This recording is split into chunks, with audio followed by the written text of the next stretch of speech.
إن الحمد لله نحمده ونستعينه من يهد الله فلا مضل له ومن يضلل له فلا هادي له وأشهد أن لا إله إلا الله وحده لا شريك له وأشهد أن محمدا عبده ورسوله أما بعد أعوذ بالله من الشيطان الرجيم بسم الله الرحمن الرحيم رب اشرح لي صدري ويسر لي أمري واحلل عقدة من لساني يفقهوا قولي ربي زدني علما آمين. Assalamu alaikum wa rahmatullahi wa barakatuhu. How are you doing, brother Islam? عليكم السلام ورحمة الله وبركاته. الحمد لله رب العالمين. كيف حالك؟ Alhamdulillah. So another Tuesday, and mashallah, this is our 10th. We've gotten into double digits today. Our 10th episode, right?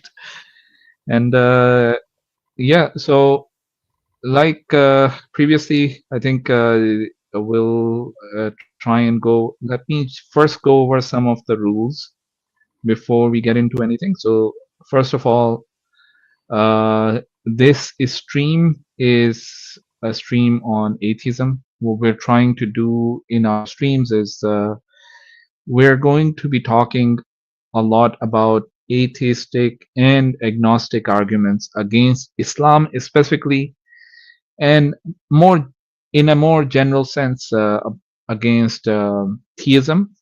But that's not the main purpose. We're focusing on the theism that is explained in the Quran, in the Hadith, not any other understanding. We do not support or accept or defend any other understanding of theism other than the Islamic understanding, right?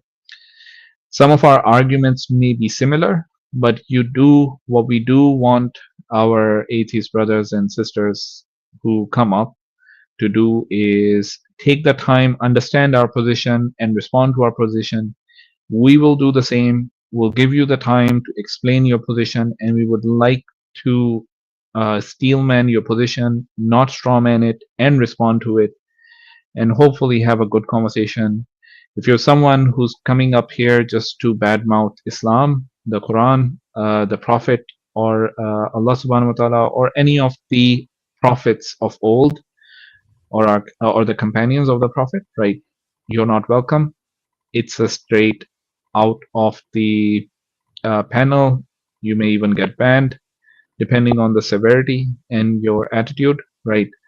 But if you're here for a good conversation, a respectful one, we welcome any academic arguments that you bring, right? And we would love to take that, either respond immediately or respond to you in a more satisfactory way after some time. We would love to have those conversations, all right?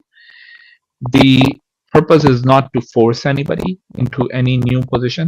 It's to have an open dialogue and basically allow you to fully grasp what we're trying to present here, right? Do you think I missed anything? Do you want to add anything, brother? That's good. I would only say that even the language of straw man and steel man isn't necessarily needed here, because that's the language in relation to sort of debates. Sometimes some kind of cordial debate can be useful, but actually very rarely, because the purpose here is to really exchange information and understanding and clarity.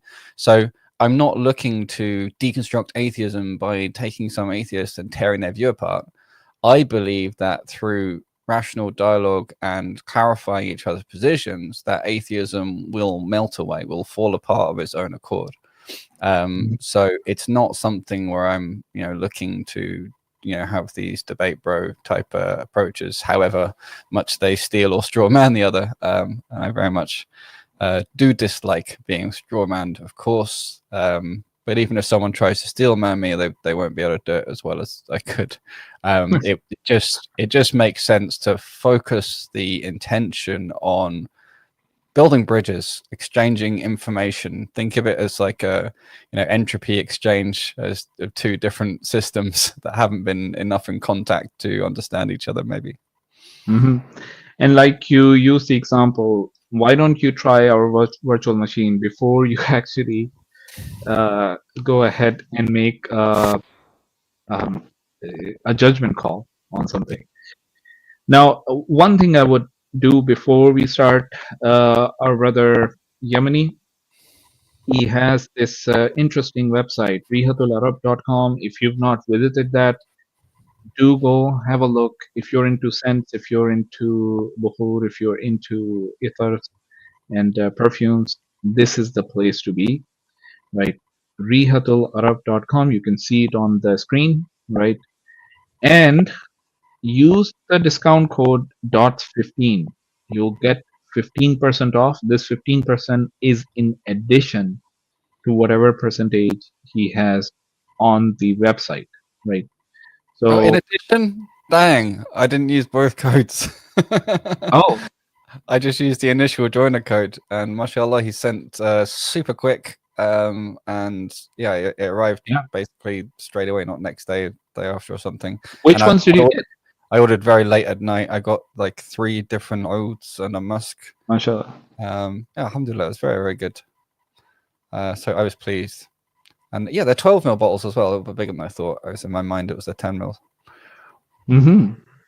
And how was it? Which ones did you get, and do you recommend any specific one? I mean, I would have to run downstairs and grab them to not misname them, but I could get and recommend. Maybe next stream, let's see. All right. Well, actually, next time I go for a break or fill up my water, I'll grab some to show, inshallah. But yeah, that was good. All right. So we have today. We've been trying to get through this particular one for a while. It's a video from an atheist. He's got a lot of views on this live, about almost 100,000 views, right? So we just wanted to go over it. He's been doing lives every day, and we just wanted to discuss some of the tactics that he uses, right, to debate with individuals, because his live streams are for debates, not discussions. Okay, he's sitting there to win the argument, not to have a conversation, right? So for any Muslims who view this, you don't need to go on his channel, regardless of how enticing it might look to you, because this is a professional debater. He's just going to use debate tactics to control the conversation. And we just wanted to go over that with a particular conversation he had with an individual and explain how it does not make sense to go on his channel, right? Yeah, I didn't realize he's been streaming every day. I mean, so have I got catching up to do? Has he tried different tactics, or is it still all the same stuff? Do you know? I mean, it's pretty much every day that I see. Well, let me check how many he had. But I mean, is there any new content? Because I saw quite more hours than I would like to, and it was all very much the same kind of arguments and manner of arguing. I'm wondering if it's developed or it's just the manner is the same. So he streamed on the 22nd. He's streaming today. 21st, 19th, 17th, 16th, 15th, 14th. So pretty much almost every day. If not every day, then every other day. So I would say, wow, he didn't start that long ago. That's a very dedicated worship. He's doing this religiously. Yeah. And well, I mean, in the traditional word ibadah, it is ibadah whether he likes it or not. There's no way around that. And he's been doing it for a while. So his earliest one was in October of 2024. He's coming close to a whole year of it. And the number of views have gone up from 5,000 per debate to almost like 100,000 on an average. He He's gets had about 100,000 views during his lives, really? yeah, 200,000. Oh, for some of them, yeah. So the most popular one, Subhanallah. the most popular one, Subhanallah. 263,000 in June. Yeah. That was just So after we did the Jubilee thing with Jordan Peterson, wasn't it? yes, exactly. So that's when he got the most traction. All right. So let's bring this up. Okay.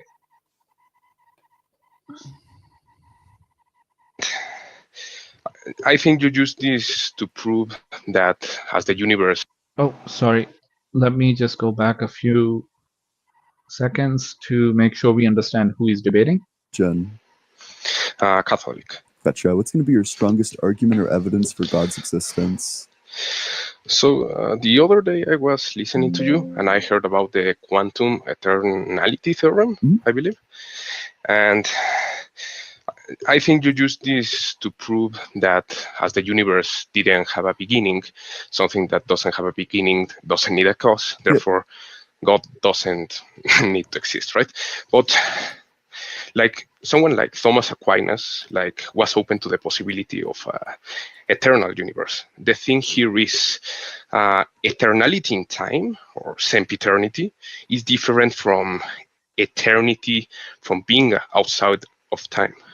Like so a few things have been mentioned which are very obscure terminologies. Can we address them before we continue? Because this quantum theorem that he talked about. Yeah, quantum eternality theorem. I mean, yes, some people very much misuse the word theorem. Theorem is a very specific mathematical word, which means there are given certain axioms, there has been a proven logical path that arrives at that conclusion. I have never heard of this quantum eternality theorem. A quick Google shows nothing whatsoever for it. The idea or theories, which is very, very different from theorems, of quantum eternality, all sorts of different kind of garbage juxtaposes those two words. What it would boil down to, I guess, and it's worth looking at, is this idea that what's called the wave function is it evolves in a way that technically is called unitarity. So the wave function is this thing that is supposed to represent all possible states that anything could be in, be it whatever the thing is, be it the whole universe or be it a single atom. It has a wave function. And if you stay within quantum mechanics and ignore measurements and interactions ever happening, then it evolves unitarily, which means that it's basically its probability space is preserved. And in a nutshell, what this means is it's never going to sort of disappear, which means it's going to go on forever. And also, it must have always been if it's currently there, because it never disappears, basically. I'm bringing up what I just found, and Copilot actually said quantum eternity theorem. Eternity theorem. Okay, that's not that if a universe follows the conventional rules of quantum mechanics and has non-zero energy, it is necessarily eternal, with time extending infinitely. Right. So this is the possible interpretation I mentioned. Exactly. This is because it's unitary, then it should go on forever, and it should have come on forever. Exactly. But this isn't a real theorem. This is a not even a theory. It's a pretty wild conjecture. And I wasn't aware of it having this as an official term, and that's interesting because I didn't get that up when I asked. Let me check. Okay. Quantum eternality theorem. Maybe your AI is dumb. Maybe. No, top hit for me comes up as quantum suicide and immortality. Really? Well, because that's another actually kind of related idea. It's slightly different, but it's the idea that, well, if anyone's to commit suicide, then the part of them that chose not to, or the other wave function of them, it wouldn't be a part, the other instance of them that chose not to kill themselves would continue on living. So in that idea, you never die unless there becomes some wave function of you in which all possible futures die. And anyway, it's another example of this weirdness. But there are so many ways that falls apart. And what makes me sad is Sean Carroll knows full well that the universe cannot possibly be a wave function. And there are many grounds for that. The simplest of which being you cannot have a unitary wave function that has this non-linear structure that general relativity has. So there. And that's fundamental. The whole thing about superposition depends upon something called linearity, and the whole thing about general relativity being different from simple potential theory of Newton is that it is non-linear. There is no possible way it can possibly be true that the universe is a big wave function. This is known fundamentally. Sean Carroll knows this, but for some reason he likes to talk about it when convenient. Okay. I really don't understand how he gets away with it. There's no math behind it. There's no possibility that there could be any math behind it. He can't. When he's doing his research, he doesn't seem to be doing anything that really works in the direction of there being one universal wave function. Everything points in the direction of that being complete insanity. He knows this. I really don't understand why he pushes it, other than it's super convenient for all of his religious views. And he's like this standing member of this atheist society who's been representing for like 20 years or something. He's been a prominent atheist speaker. He's a big part of the atheist community, and he seems to really use physics as a platform for pushing atheism. And he seems to be very much a religious leader to me, but he's so disingenuous in his public speaking. Many times he says things that we know X, Y, Z, and then, you know, on the flip side, he's getting funding for researching this stuff because he knows we don't know it. And vice versa, it says things we don't know that are actually, you know, got quite a lot of good information in. Like if you say we don't know this, then well, we don't know. There's an awful lot we don't know. You know, it's very I don't know. I used to love Sean Carroll, and then I studied physics, and the more I studied it, the more I sort of viewed him as being a showman rather than a physicist. So a lot of people are going to slate me for that, but there we go. Can we talk a bit about these assumptions that are there? Okay. So this is what I said. So posits universe governed by principles of mechanics. Time does not. So number one, conventional quantum mechanics. The universe must adhere to the standard rules of quantum mechanics, where the state of the universe is described by a wave function that evolves over time according to the Schrödinger equation. Well, this is interesting because the Schrödinger equation is non-relativistic, so it doesn't obey or respect the theories of relativity, special or general, at all.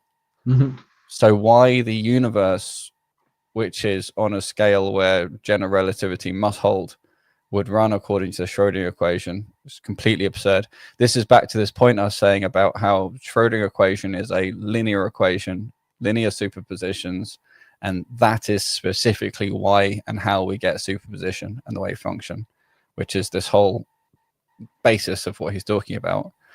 And that is fundamentally impossible for the scale of the universe where relativity kicks in. Even if, like, what one thing we do know is that any possible gravitational and gravity and quantum mechanics fused theory in that we find in future, where they're properly fused together rather than by ad hoc convenient assumptions, cannot possibly leave you with the Schrödinger equation. We know we're going to have to leave the Schrödinger equation behind and find something where the Schrödinger equation falls out in some appropriate limit. So basically, rule number one, assume something that we know cannot possibly be true. or there is no conceivable way it could be true, rather than cannot possibly be, because Allahu Alam. And yeah, I mean, you could have something we could call a wave function that evolves over time, but certainly not according to a Schrödinger equation. And if it's not the Schrödinger equation or something like it, then we start to lose a lot of the behaviors he's going to come to rely on. Okay. I feel like if we're going to address this properly, I need to switch to a whiteboard and do some diagrams. But I think we'll have to see if the viewers want that, we can do that. If they don't want that, then we'll leave it. Maybe not today. Let's see if this comes up, and we can talk about this. If people are interested, we can do a deep dive. Because quantum mechanics in of itself, it just it starts getting into the realm of imagination, pretty much, and less. Well, it depends what you do with it and how you understand it. For me, quantum mechanics is pretty straightforward. It's an engineering tool. There's some good analogies to something called the Fourier transform, and which is used in signal processing and solving the heat equation and things like that. And you could apply the same madness to those equations if you liked, and also go insane that way. But there's no need to apply any of it. The reason, from my perspective, they apply all these things that end up being mind-bending is because they cannot give up a pantheon, a naturalist pantheon.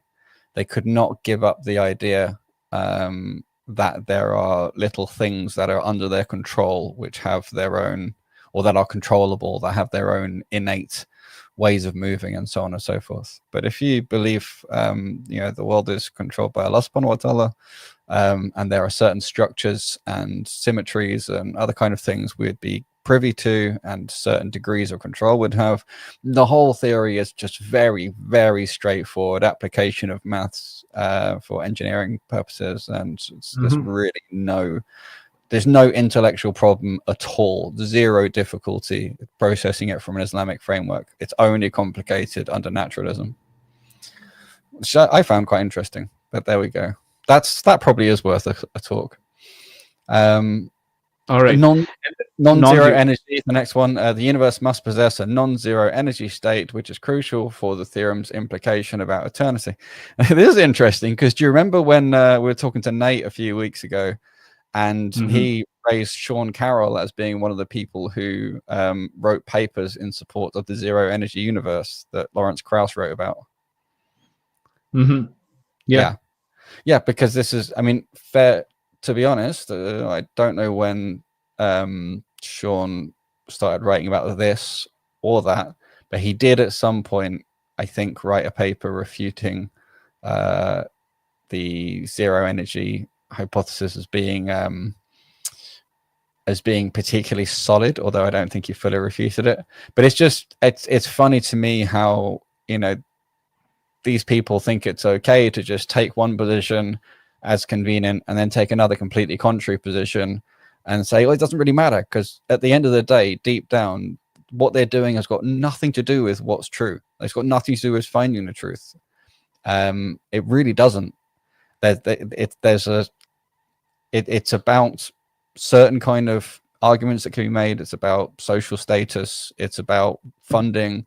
It's about being able to do what interesting questions.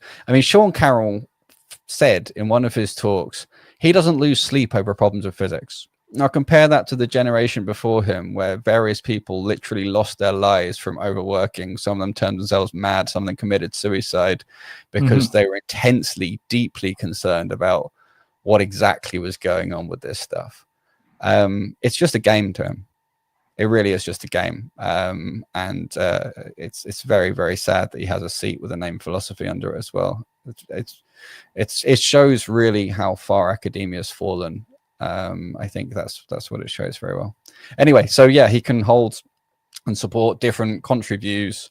Who cares? Because it's not about truth, really. And this non-zero energy versus zero energy, which he'll happily support in either direction when convenient to him, is a really good example of this. And they won't even view that as hypocrisy, because for them, actually throwing your weight behind something to the extent where you really believe it is almost a sign that you're less intelligent or less evolved. And that the smartest thing to do is to hedge your bets all over the place, and that's what being truly intellectual is. But so here's a question. Here's a question I want to ask, right? Because when we talk about this assumption being made, non-zero energy, is it even provable that the universe is a non-zero energy state, or it's a net zero energy state, or basically whatever else might be the case, right? That's a very tricky question. I mean, on the scale of the universe, where you take into account general relativity and gravity, you can't even define energy properly. There's something, for any technical geeks out there want to look, there's something called killing vectors, which are basically vectors where the frame can be transported without in a symmetrical way. And what that boils down to is, because energy is related to conservation laws, there's only certain kind of solutions for certain kind of shapes, if you like, that permit the kind of conservation laws that are associated with energy.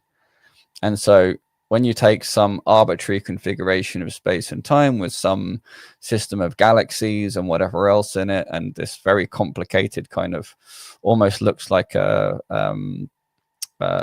brain structure or blood vessel structure, this complicated sort of weird network graph like fungus that the universe is sort of shaped in, then it's going to be basically impossible to define this energy thing on that global scale. Energy is only known to be locally conserved, and it sort of, there's a circularity in the definition. What is energy? Well, energy has been this thing that is conserved. So it's almost a tautology, but then there's different types of energy and different locality of energy. Brother Islam, just to for our audiences, just to make it easy for them to grasp this particular point, it's impossible to state with certainty or with a high probability that we live in a universe which is zero state or non-zero state, net zero state or not net non-zero state. I would rather say we're simply not in a position to make a statement either way, but we know that it's not legitimate to take a stance on the energy of the total universe, because we know that we can't define it, and if we try, then we are contradicting the foundations by which we describe that universe in the first place. So we know we can't do that. We can't use that concept. So anyone using that concept, and Sean Carroll knows full well that this, whether the energy is zero or non-zero, the concept itself isn't defined or definable on that scale. He knows this. So why he's doing this, I don't know. It must, it fits very well with this, Schrödinger equation, the old, quantum theory, way of doing things. It's convenient storytelling. It really is nothing more than that. But yes, but in another way of looking at it is, you can say, well, we can always change the definition of energy. The definition of energy has changed so much and so many times throughout the history of physics. Why don't we just keep changing the definition of energy until it works, until it fits his theory? Yeah. If he can get enough people behind him and slam enough other people who don't get behind him, then yeah, they can change the definition of energy and pretend it stayed the same as it always was. That's happened multiple times in the history of physics. And they make their claims true by fiat. But they would have to change the definition of energy to make that true. Yeah. The next is time independence of physical laws, right? That the physical laws themselves must remain constant over time, meaning they do not change as the universe evolves. Right? Yeah, that's another interesting one. What does he mean by laws? Currently there's a physical law that you cannot exceed the speed of light. but then people are saying, and it's constant.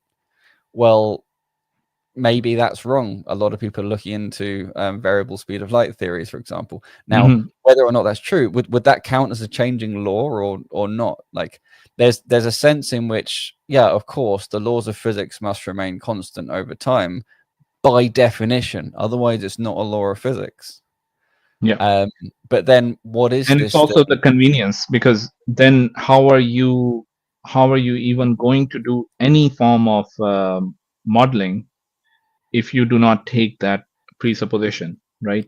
Well, the thing is, it's a presupposition that sort of thinks that there is some baked in independent system of laws. This is his theology, right? Because most people realize and admit that you look at different scales and you see different laws. And different laws are appropriate at different scales. There's a lot of weird stuff I won't go into now, but I'm feeling more and more we should do a separate thing on all of this. But the long and short of it is, on the one hand, the law is independent of the evolution of the system over the course of that law. Is basically a definition of it being a law. If the law changed as the system evolved, it wouldn't be the law, it'd be something produced by the law, and you'd look back and say, what is the law? Is the thing that produces that. But all of a law really is the pattern. And it's the pattern. Let me try and give the system. And his theology is that there must be one that's always existed. And it's purely a theological position with absolutely no basis in any experiments, any maths, in anything. Let me try and give an example and tell me if I'm getting this right or not. The fact that we have quantum mechanics when we're looking at the minuscule scale or the micro scale, and when we're looking at the macro scale, we're working with general relativity, or the fact that when we're talking about things happening on our Earth itself, right, we're working with Newtonian mechanics, right? These show that our understanding of the laws are very different, and maybe it might actually be a reflection of how things actually work at each of these scales, or a reflection of the lens that we take on them. Because I mean, the examples you gave are reasonably good, but there are emergent laws. Like if you look at statistical mechanics, you can get the laws of thermodynamics out for pretty much any system. It doesn't matter what you've got in the bucket. Basically, it's the statistics itself that then gives rise to this these macro scale phenomena. There's phenomena to do with chaos and chaotic dynamics, where like the same thing sort of is called emergent, and the same thing can emerge from lots of different kind of systems. It's a different kind of law, a different kind of scale.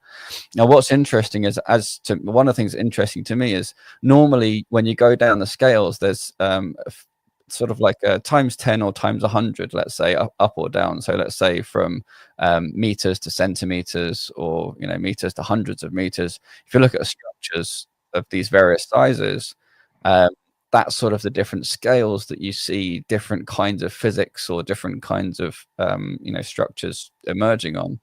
For some reason, when you go down to the really small stuff in particle colliders, as in when you get down to the stuff where it becomes circular because you have no external way of checking other than the system you're discovering with in the first place, this kind of internal structure vanishes. And one of the really good examples or one of the good analogies I heard is it's as if you had a whale, right? But the whale was just made of particles of whale, right? There's no structure in it at all the way down to the Higgs boson. It's as if a whale that was made of particles of whale. There's no teeth, mouth, organs, nothing like this. The whole thing is just particles of whale all the way down. It's absolutely nuts. Why would that give rise to something that behaves as a whale when it's just made up of particles of whale? It really defies. Long story short, it makes it look like we're projecting what we want to see into the data rather than us really understanding how nature is working in and of itself. Yeah. Now, actually, coming back to the statement itself, that quantum eternity theorem suggests that if a universe follows the conventional rules of quantum mechanics and has non-zero energy, it is necessarily eternal, with time extending infinitely in both directions. Now, the fact that we cannot prove that either way, if it's non-zero or zero, conventional quantum mechanics, the idea that they were functions evolving over the Schrodinger's equation, the physical laws, we cannot really point out or confirm what those physical laws are, right? It's well, sort of, but then again, he said according to the Schrodinger equation, yes, which we know breaks down far before we get to those scales. So the whole thing's nuts in the first place. But there's something else that's missing from this, which is also absent measurements. Because there has to, for this thing to work, there has to be no measurements, or all the measurements are somehow internal and therefore not measurements. Because this unitarity thing that he's relying on, well, unitarity disappears with measurement projections, and so it's scuppered. It's done. It's anyway, we'll see if having done that large diversion, let's see if it's really particularly relevant to this. So let's see where these two take it, and let's address it, because I wanted to bring it up because sometimes it exposes the issues with these atheists, because they actually present these arguments as if these are law, as if these have been completely these are undebunkable, right? That nobody would disagree with them, and if you disagree with them, then it's as if you're too dumb to understand these arguments. This is exactly it, and this is exactly the Enlightenment technique, and it's exactly what got perfected more. Well, I say perfected is stuff all over, but what got developed to its pinnacle in under the likes of Russell and Whitehead in the Hilbert School of Mathematics. And what it boils down to is the use of classical logic. Bear in mind, the name classical logic applies to actually modern period logic. It does not apply to logic of the classics. It's actually different. But so classical logic is what it does is it's actually a symbolic system for tracking preservation of belief, not preservation of truth. So wherever you see in a logical argument is true, is false, it's always on the basis of prior accepted beliefs.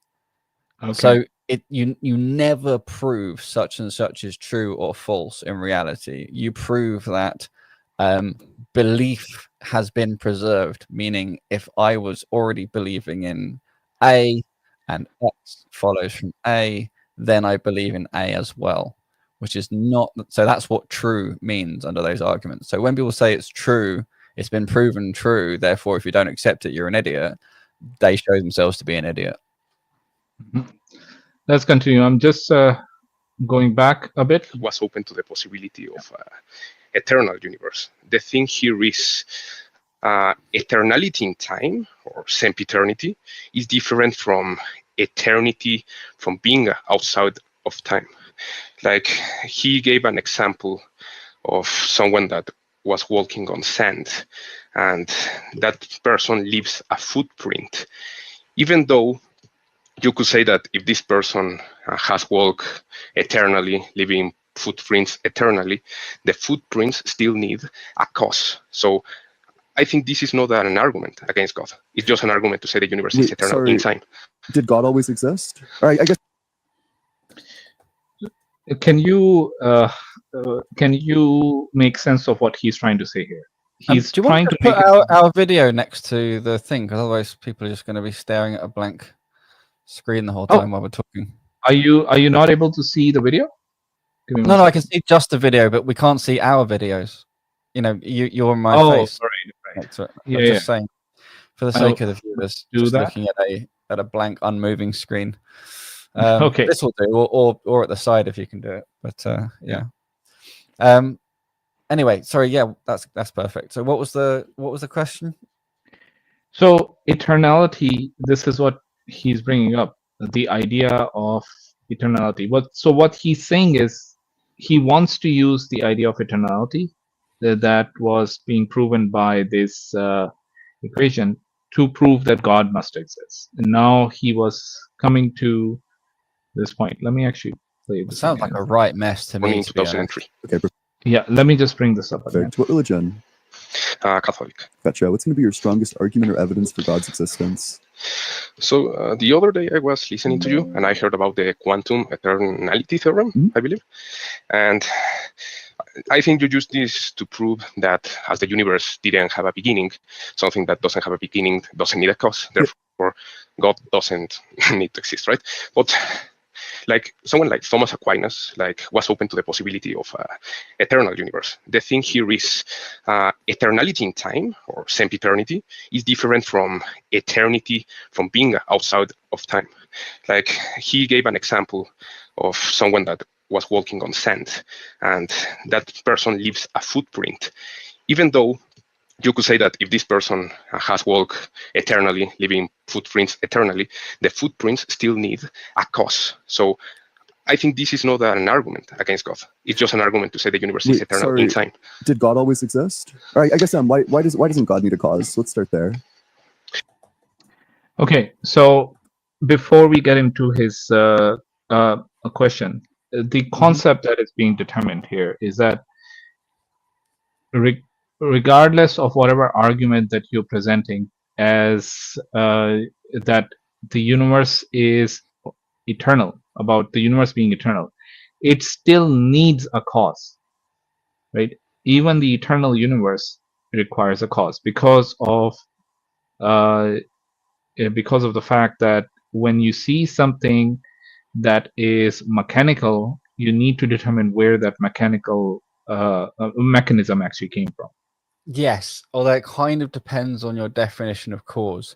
If it's strictly temporal causal, then it's difficult to talk about the notion of cause at the beginning of infinity, because you're talking about going infinitely far back. You've basically already ruined the concept, the conceptual basis before you started. But the thing is, if you're talking about, the word suburb in Arabic, which Kalam would have used, which, kind of means cause and kind of means reason. So if you mean must have a reason, then yeah, regardless of whether it's eternity, it must have a reason. And that's also distinct from the must be dependent or independent. So if you have this eternity, or eternal universe thing, whatever, you can say it's necessary, and that be your reason. This is exactly what Graham Oppy does. It's weak. It really is. It makes William Lane Craig laugh. They had a debate together on this, and I agree with William Lane Craig this week. But then in Oppy's view, it's stronger only by virtue of it has less entities in it than the view with God. But there we go. That argument only works when you're restricted in very narrow lines, as they were in that interaction. So yeah, long story short, yes, it still needs a reason, even if that reason is necessity, because then you've said this is my necessary being, and now you've tied yourself in various other kinds of knots. And critical to the success of continued atheism to run in someone's brain is refusing to allow yourself to be tied down anywhere to anything. As soon as you commit to actual beliefs you actually hold, it starts falling apart. And that's the game that needs to be played, and is played pretty universally by atheists. Not necessarily intentionally, but that's the game I see. And actually, something very smart was said by the guy. He said, eternity in time is different from eternity outside of time. And I like the terminology in Islam of Allah Ta'ala being the all-encompassing. He encompasses everything, nothing encompasses him. That is a great example of eternity outside of or beyond time. Because, you know, think about, you can have an imagine a frictionless ring, and a bead is going around this frictionless ring.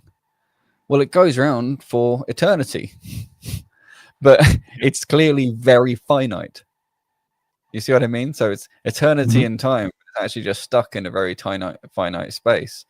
And if that's the system you have in mind, that's really difficult. Again, you do end up with this quote unquote need for a cause, or at least for an explanation. And if you just say, well, it's necessary, then there's a question, what's necessary?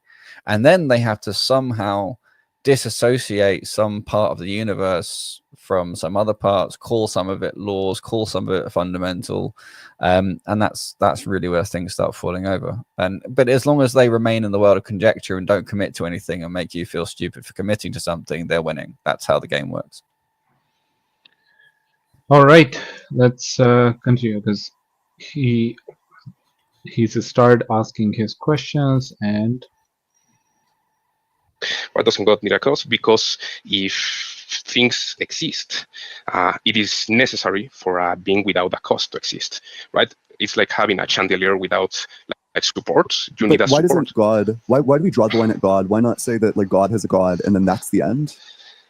Because so this question we know is asked a number of times. I don't think we need to respond to this, but I would love to contrast this with why we can ask this question of an eternal universe, but when we talk about an eternal God, it makes sense that God would not need an eternal existence like a God would not need a cause, but an eternal existence like a universe would need one.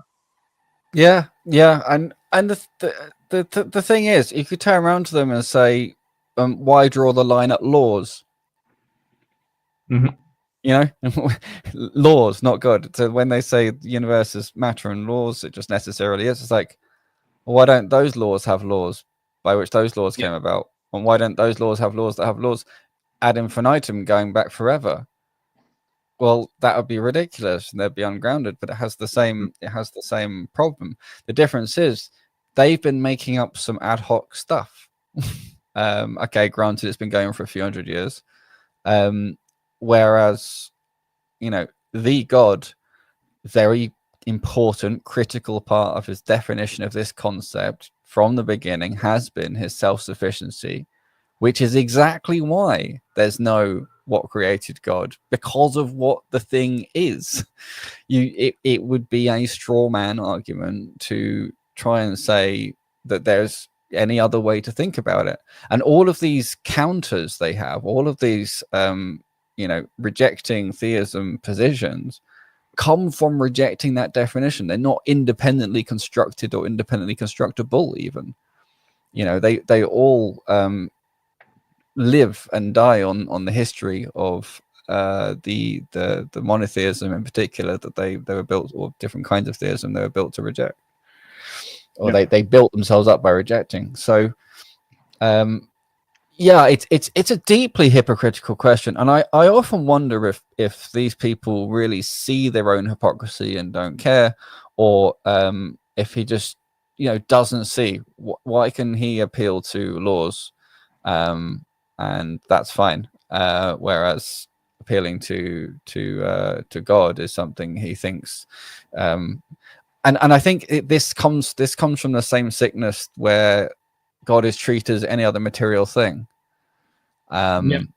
which is, and it's funny because when you talk about this in a purely analytical philosophy circles, the idea, if someone said, oh, well, you've got all these contingent things and then you've got a non-contingent thing, why isn't the non-contingent thing contingent as well?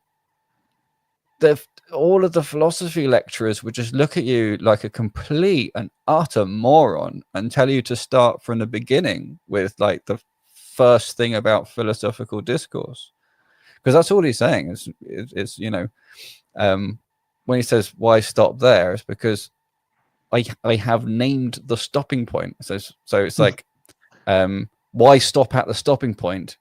Because it's the stopping point. But why is the stopping point a stopping point? And it only works when it's given a different name. So if I say the stopping point is a lie, you can say why stop at a lie, and it seems to make sense to people who don't believe. But if you brought it down to what he's really asking, which is why do things stop at the stopping point, whatever the stopping point is, because it's the stopping point. If you don't see that, you're completely lost. If you want to ask what mechanisms are in place or something like that, that's an interesting, challenging question, for which he would have to engage with an entirely different discussion.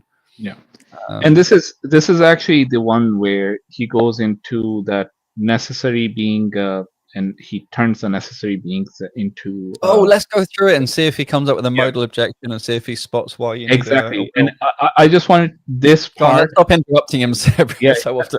I just wanted this part. Now, I'm actually going to go ahead and put the link up, but however, whoever comes up, this is a warning. We're gonna go for at least 40 more minutes without having a discussion with anyone, right? Our sort of hard stop is around 3 hours or 3 hours around that time, right? We're gonna have the stream, and then I know it's very late for the brother, and I also have to go somewhere around that time. Okay, so the link should be up, all right? If you're Muslim and you want to come up because you want to be part of the discussion and have something to add or have a question or clarification, feel free to jump up. If you're an atheist and if you want to have a conversation with us, you'll have to wait till we've gone through this whole discussion. All right, let's continue. Because we need to draw a line. If we don't draw a line, why not draw the line that exists. God's God? We can do that, and we could maybe say like a demiurge created the universe, and that demiurge was created by a god. But at the end of the day, we are still going to arrive at the conclusion that a first being is necessary. Why? Maybe, why is that true? You said that. You said, why can we stop at a god? Well, we cannot have infinite regress. Yeah, what's the problem with an infinite regress? What's the argument? It's like an infinite chandelier. If the chandelier is not supported by anything, it's going to fall down. It doesn't matter how long is it. So I'm going to be able to counter all of this by just appealing to B theory. So I think that all moments are equally real, which means that there's just no problem with an infinite regress on my view, unless you think that there's a problem with negative infinity. Okay, he's making a claim here, which I think needs to be unpacked for some of our audiences. He's claiming that on the B theory of time, you can actually posit that because all moments are equally valid, hence you can claim that infinite regress is possible. How does that actually work? And why would you not accept an argument like this? Well, I mean, first of all, I just want to mention how much it grates me that he's saying, oh, well, if you say this, I can just make this convenient assumption like B theory. And the fact that I can make that assumption now refutes your position. And later he would switch and deny B theory if it suits him. That's actually true. Okay.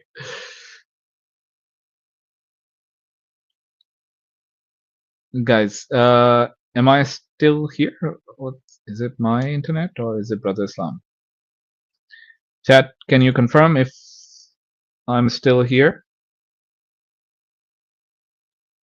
Okay, is Brother Islam frozen? All right, give me a 1 if Brother Islam is frozen, and then Brother Islam. Oh, okay. So we'll just give him a yes.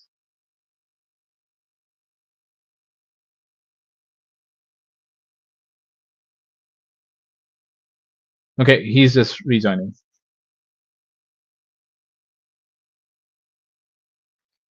All right, so yes, interestingly enough, when we look at this, as you can see, how he's leading the discussion in a particular direction. It's important when you have these conversations with atheists that you know where to draw a line, that not to allow them to pull you by the nose wherever they want to. Okay. You need to be able to respond to valid inquiry without allowing them the capability to lead you around by hook in the nose, right? Because this is what we'll see here, that the guy is in a defensive position, whereas this individual, Ian, is the one who needs to establish his claims. It doesn't have to be a bad faith argument the way he's putting forward, right? That I can just go ahead and do this to debunk you. Right? That's not all this is about. This is about a conversation. He's not willing to have that conversation.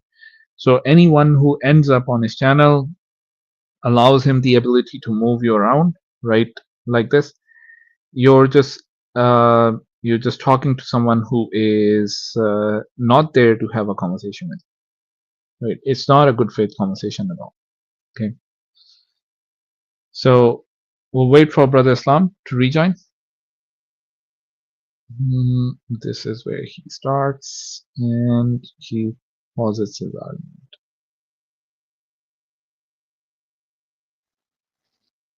Okay. All right, am I back? Brother Islam is back. Yes. Assalamu alaikum, akhi. Oh, alaikum salam. Sorry, where did you lose me? What was I saying?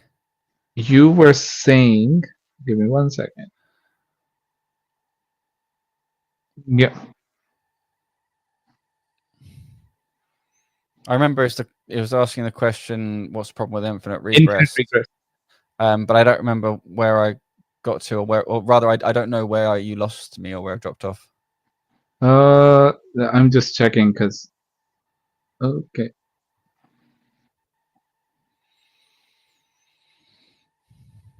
Oh, his pivot, that if you say this, I can just B theory of time.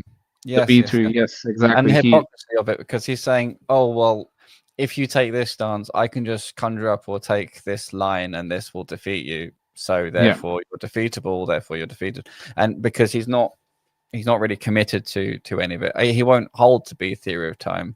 And I don't think he sees the difference between picking convenient ad hoc positions as and when they suit justifying atheism versus actually having an actual belief he actually holds. The fundamental belief seems to be that he's smarter than anyone who's religious, and that's it. That's the fundamental belief. So on the B theory of time, let's explain this one. So B theory of time is basically the one where, rather than time being something that's sort of tracks the change of this overall system, so that, let's say, 10,000 years ago, 100,000 years ago, according to I guess according to a theory of time, I don't mean a theory, I mean the A theory of time, the 1,000 years ago or whatever no longer actually exists, right? Whereas in the B theory of time, you would say, yeah, that period of time exists just as well as this period of time does. Mm-hmm. And so on that basis, there's a number of ways in which he can try and attack the infinite regress there. And one of them would be to say, well, he can imagine, well, he can't actually imagine, but he can imagine that he can imagine a infinite loop or an infinite straight line of time. In fact, for him, it would have to be an infinite straight line of time. And that however far back you go, even infinitely far, is just as valid as the current moment of time. Now, here's one of the major rubs, if you like. Have you ever heard the mathematicians say infinity is not a number? Yeah, definitely. Really good reason for that, because it's not a number. It's a concept. Right. With numbers, if you have a number n and you add 1, n plus 1 is greater than n, right? For example, that's something numbers do. Infinity plus 1 is equal to infinity because it's not a number. And so the infinitely far back portion of time is not a portion of time. It's a bound. It's not actually a selectable portion of time like the current is, or like any sort of time past you might pick. You can't just, mathematically, as a convenience, you can look at equations where someone says limit as t goes to infinity, and you can think of that as being the same kind of thing as limit when t goes to t0. Whatever that denotes. So this is an actual specific time. Let's say it's the day of Wahi for Muhammad sallallahu alaihi wasallam. You can call that the 0th day, and you can take the limit going towards that day, and it's a finite actual place on the timeline. Okay, no worries. That would be a location in B theory that still exists. But the location of t equals minus infinity or plus infinity isn't really an existing location unless it's a boundary, which means the infinity is not real, meaning it's not referring to something that goes on forever. It's referring to this kind of it's an undefined moment. So it's the way of using infinity, which is the same as Zeno trying to leave his bedroom, right? Where if I get up and try and go towards my door, and I sort of get halfway, there's always halfway again to go. And so if I count that way, then there's infinitely many steps. Can I count another way? And so if it's that type of infinity, then it's not a real unbounded infinity we're talking about. Yeah. So either way, he's cornered himself. Can I actually ask you about something here? Because what the that Tesseract scene in Interstellar, I don't know if you've seen that movie or not. I'm terrible when it comes to popular culture. Okay, so Interstellar 2015, right? It there's this scene where the protagonist, he ends up in a black hole, all right? Okay. And now obviously your imagination comes into play, you decide whatever it is, but there was this interesting scene where he sees his daughter's bedroom and he's able to interact with it across time, and he sees time as a sort of a fourth dimension physically. He's able to go and interact with her at different times of her life, or in that where he sees her in the bedroom, and he can just briefly, is this bedroom also on a spaceship somewhere, or is this back on Earth? No. This is back on Earth, right? But he's able to interact with the with what's in that bedroom, right? And in his life, he used to think that this was a ghost, his daughter used to think it was a ghost. Mm-hmm. But he sort of, that was those interactions were the moments which allowed him to end up in the position that he was in. So, interestingly enough, very sort of when it's presented in modern cinema, it's a very interesting take. But I'm just pointing it out because of the way we understand the B theory of time. The way time was presented in that particular scene was very much in line with the idea of the B theory of time, because the past and the present of the bedroom all existed at the same time for him, and he could choose where to go and what to do.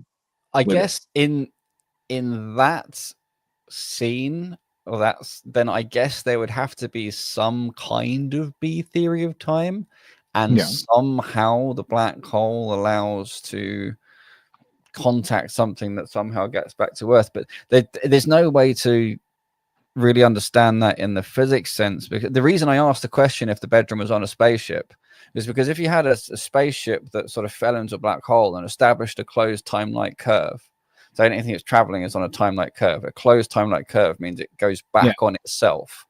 But this is modern cinema, brother Islam. Well, this is what I'm saying. So essentially, you know, it's quite well known that if you could, you know, rotate a black hole, there's a time machine, but you can only travel back in time to when you began the rotation in the first place, right? And so there's this thing, you know, I asked if it was on a spaceship because, well, okay, if this spaceship had established some closed time-like curve inside a black hole or something, and that was her bedroom, then he'd been able to go in and interact with it, would mean it somehow sort of managed to hit or interact with that CTC, which CTC is a closed time-like curve, which would then give you this kind of phenomena you're talking about, where it's almost like a temporary B theory, like a little segment that lives on indefinitely until it's, you know, broken up. But so, I wanted to point that out. It being all the way back on Earth, it just doesn't have any basis in reason. There may be a stretch of the imagination, definitely, but I brought it up because it was a good representation of what the B theory of time might look like. It's a very, I mean, yes, it's art, it's not science when you're talking about cinema. So you got to give them that sort of a liberty, but it was a good sort of approximation of what you would you would believe. I guess it could be. I mean, for me, so there's nuances to this, because if you think about going back and interacting with the past in the B theory of time, then you update all the subsequent periods of time. But so then you've got to have this dynamic thing. You can't say that what happened in the past is sort of fixed as it happened. Everything would be just as equally dynamic as everything else. So the future and the past would be just as variable and dynamic, which flies in the face of the, you know, most of the ways that the world, the sort of underlying logical theories are established. In fact, it flies in the face of cause and effect itself, which is something that the naturalist finds fundamental and that he holds himself. But he probably doesn't realize the contradiction that he's setting himself up for, because I don't think he's ever evaluated his own views seriously. But the thing is this, if no time is particularly privileged, that also means no kind of interactions are particularly privileged, meaning that the history changes just as dynamically as the present, just as dynamically as the future, which means the whole is one dynamic system, and really there is no actual notion of time. So the B theory of time itself ends up not really making sense. It's all right. But one thing that is worth noting there is I not only do I not have a problem with B theory of time, I actually, especially when I first came to Islam, I was actually more inclined towards that view, because it was easier for me to process the concept of one God who encompassed everything, because and also to solve a whole load of logical potential problems and so on. Because if you have space and time as we think of it in general relativity as this manifold, where, you know, all four coordinates sort of exist at once, then God would be outside of space and time and would see it like a giant multi-dimensional balloon, and would be able to tweak any part of it, past, present, and future, from our perspective, would be indifferent. He'd be able to tweak any part of it, and all the rest of it would update and stay consistent with itself. So you can literally do anything. And this also is a very good answer to the idea of like how he could set things up in the past that are that answer a prayer that you made in the future, but it actually be a response to your prayer, because he can change the past in response to your future. It would all work out because the B theory of time would mean that time isn't really real at all. So there we go. However, then I learned things like when Allah Ta'ala swears by time, then I meant, you know, you need to be really, really careful with this notion of time. So there we go. Subhanallah. Okay, let's continue. We do have though about why the B theory of time and the infinite regress has this issue. Because he thinks that the B theory of time solves it because he can refer back to the time at infinity ago. But time at infinity ago is not the same thing as time at a specific point. Yep. Let's see where he leads us. What do you mean by all moments are equal? Do you know what the B theory of time says? No. Please. So the B theory of time states that all moments are equally real in the same way that all points in space are equally real. So not all points in space are right here, but 10 miles away from right here exists. It's just not right here. Likewise, 10 minutes from now exists. It's just not right now. Okay. So all moments are equally real. They've all always existed, which indicates that there's no problem with an infinite regress in the same way that there's no problem with numbers going back to negative infinity. Yes, but you're still talking about time. I don't have a problem like to have an infinite object with infinite dimensions. Like, and as you just mentioned, negative infinity is not a number. Right? Well, I overcomplicated it because his entire argument is which indicates.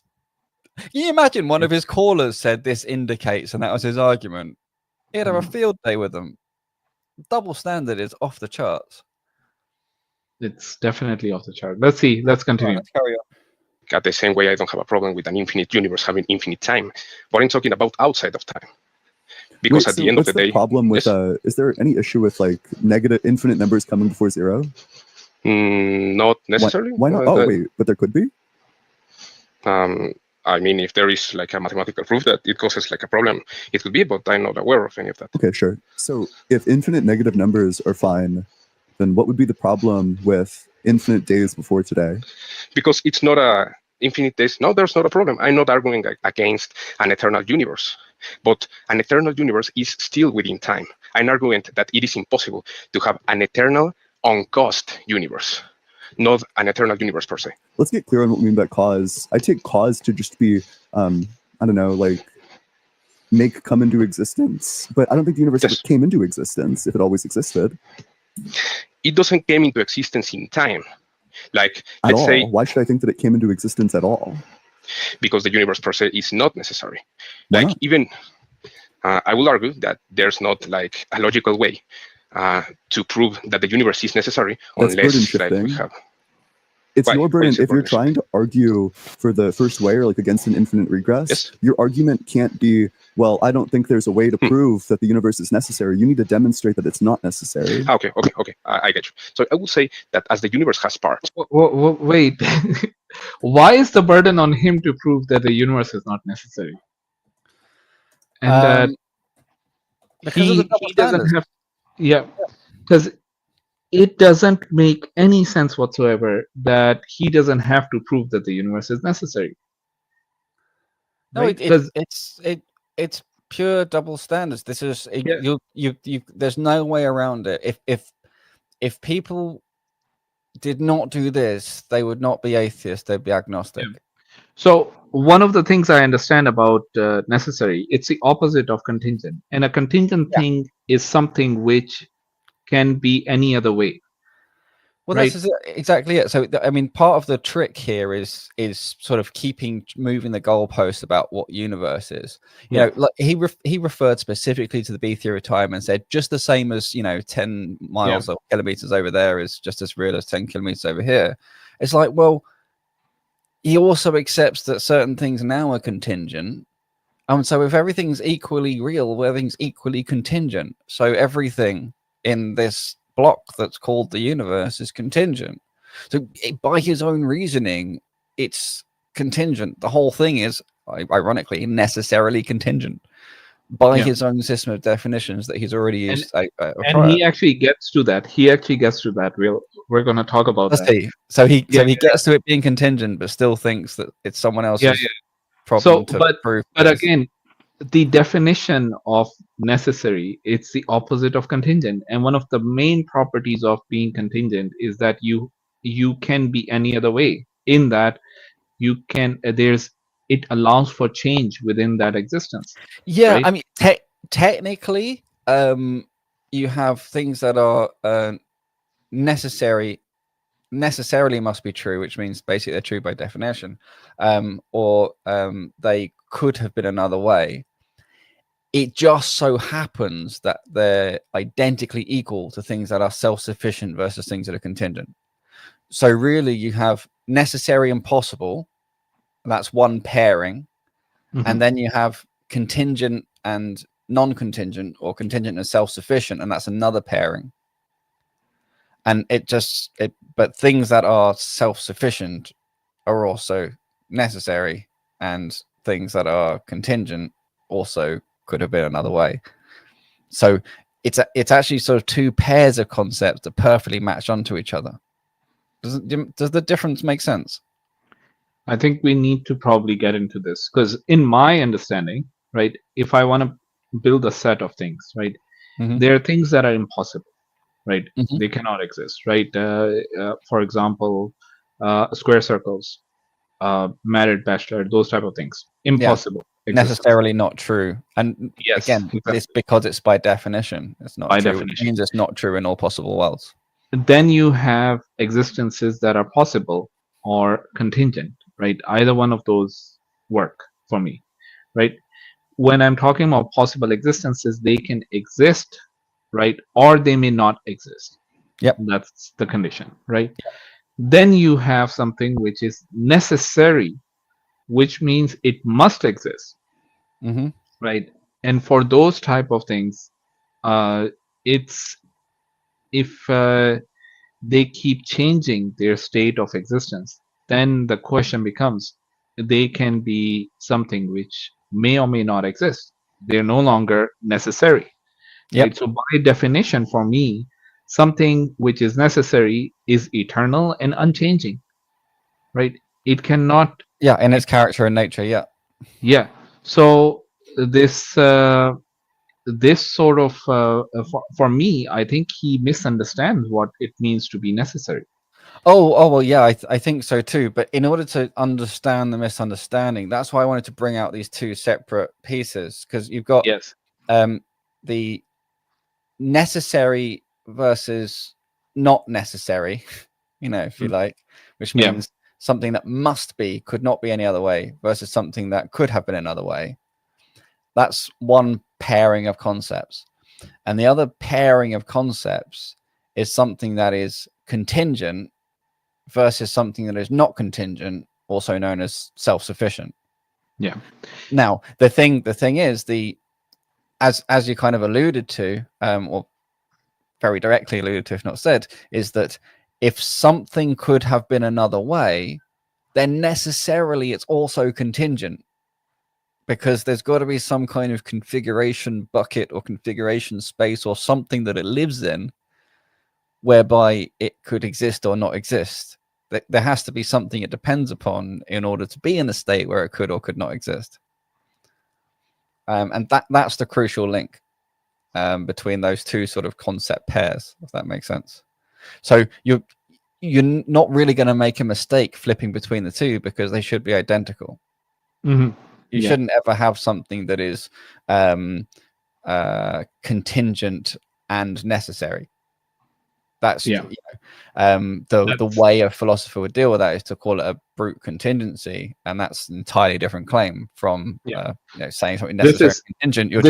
You're definitely ending up in a contradiction, whether you see it or not. But it's just there is an impossible existence. There's the two different sort of almost the two different frameworks or the two different lenses on the same underlying thought pattern.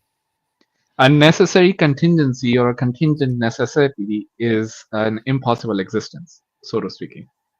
Yeah, well, it's impossible, or it's outside the domain of modal logic.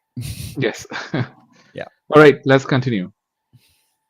Those parts could be arranged or create or be in any different shape or form. If we can have different parts, we could also say that those parts could be gone, and we could reduce it to the maximum and say that the universe could have not existed at all. Wait, why? Why would I think that? Because the universe has parts, and you can rearrange. I'm a necessitarian. I don't believe in contingencies. Oh my gosh. Can we talk about this statement from him? Are you here, brother? Yeah, I'm here. Yeah. So, did you hear what he just said? I'm a necessitarian. I don't believe. Yeah. Like, how convenient is that? That you can claim that as just that's your position, and you don't need to deal with the argument. Oh, because he doesn't care how much he contradicts himself, and he doesn't actually believe anything he says. It's just he's trying to win arguments. Because he also says he believes in Platonic theory. You literally can't have both. Yeah, and here's the thing. look at the statement that he made. He does not believe in contingencies. Not that this is a true position to hold. Not that this is that what the individual has claimed is an impossible position or has been debunked or there is an argument against it. Is that he does not believe in it.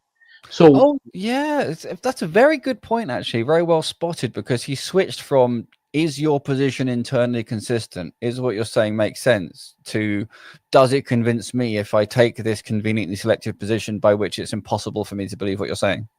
yeah, because it's no longer a pursuit of truth. It's no longer a pursuit of reason. It's now just about you being the judge, jury, and executioner. You basically it never would. I mean, for me, it's abundantly clear that what's true has nothing to do with any of his thinking, interactions, any of his, getting followers online. There's no hint that trying to strive for or search for what's true is even vaguely related to any portion of his content.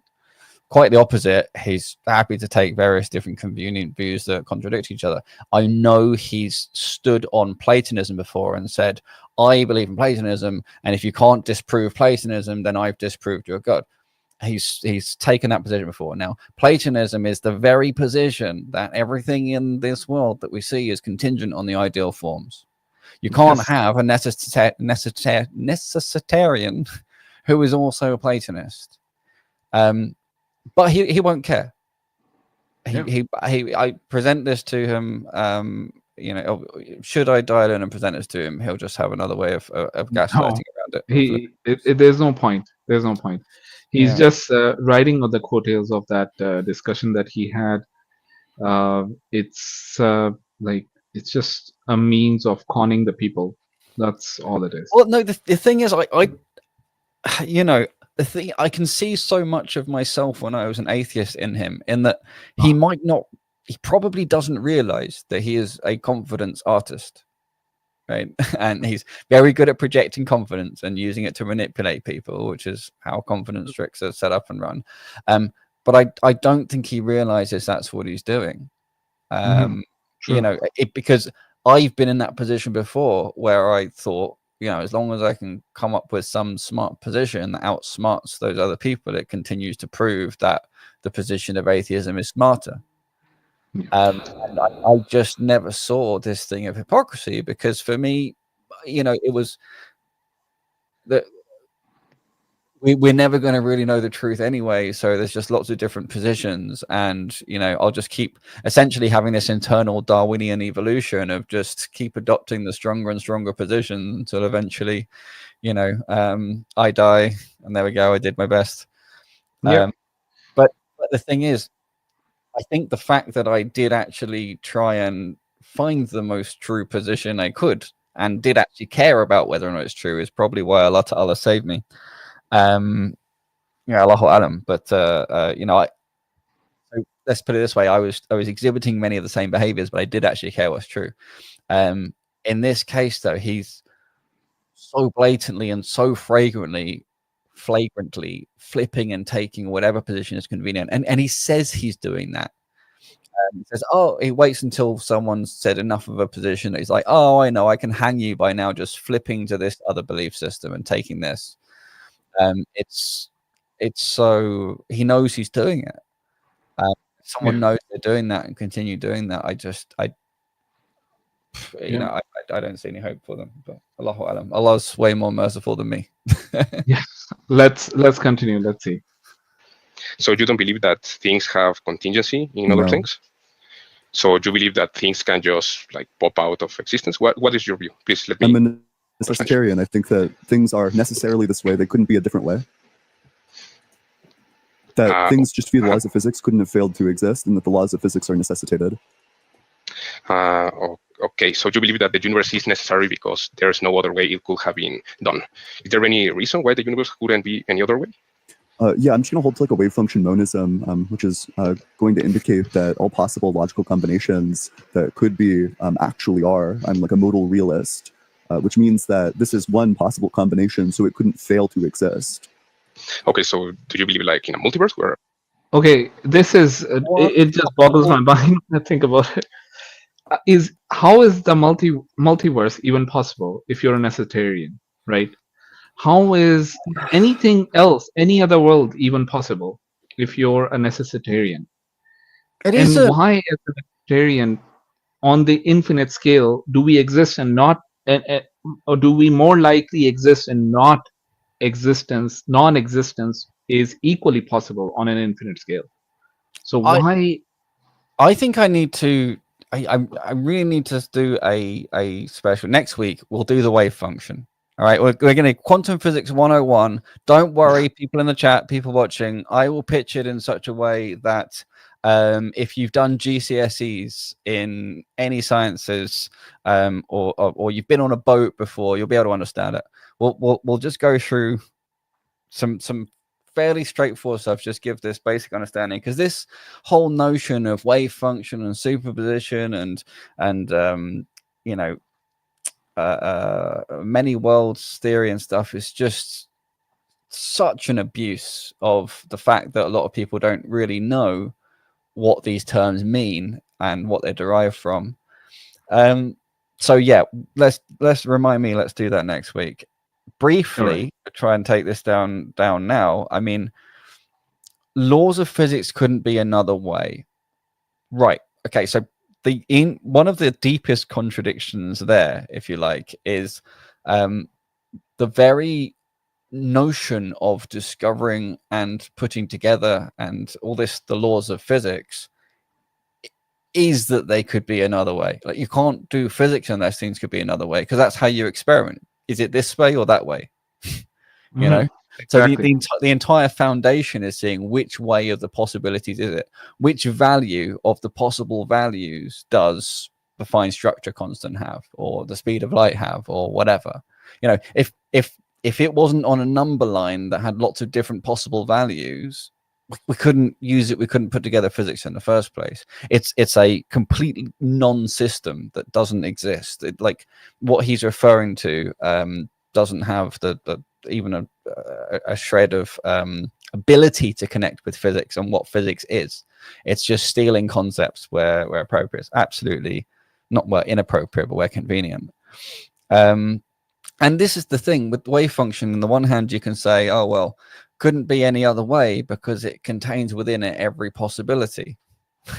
Well, this is, again, if you adopt something like Sean Carroll's the whole universe is one giant wave function, and everything that could happen or ever will happen is all happening all at once, all of the time. Well, yeah, for someone to believe that makes more sense than God, you have to either not understand what the wave function is or be completely emotionally against the concept of God in such a way that it clouds your reasoning and judgment. And there's a lot of, again, if I don't really explain what this wave function thing is and how this concept works, it's hard to give a solid argument to that.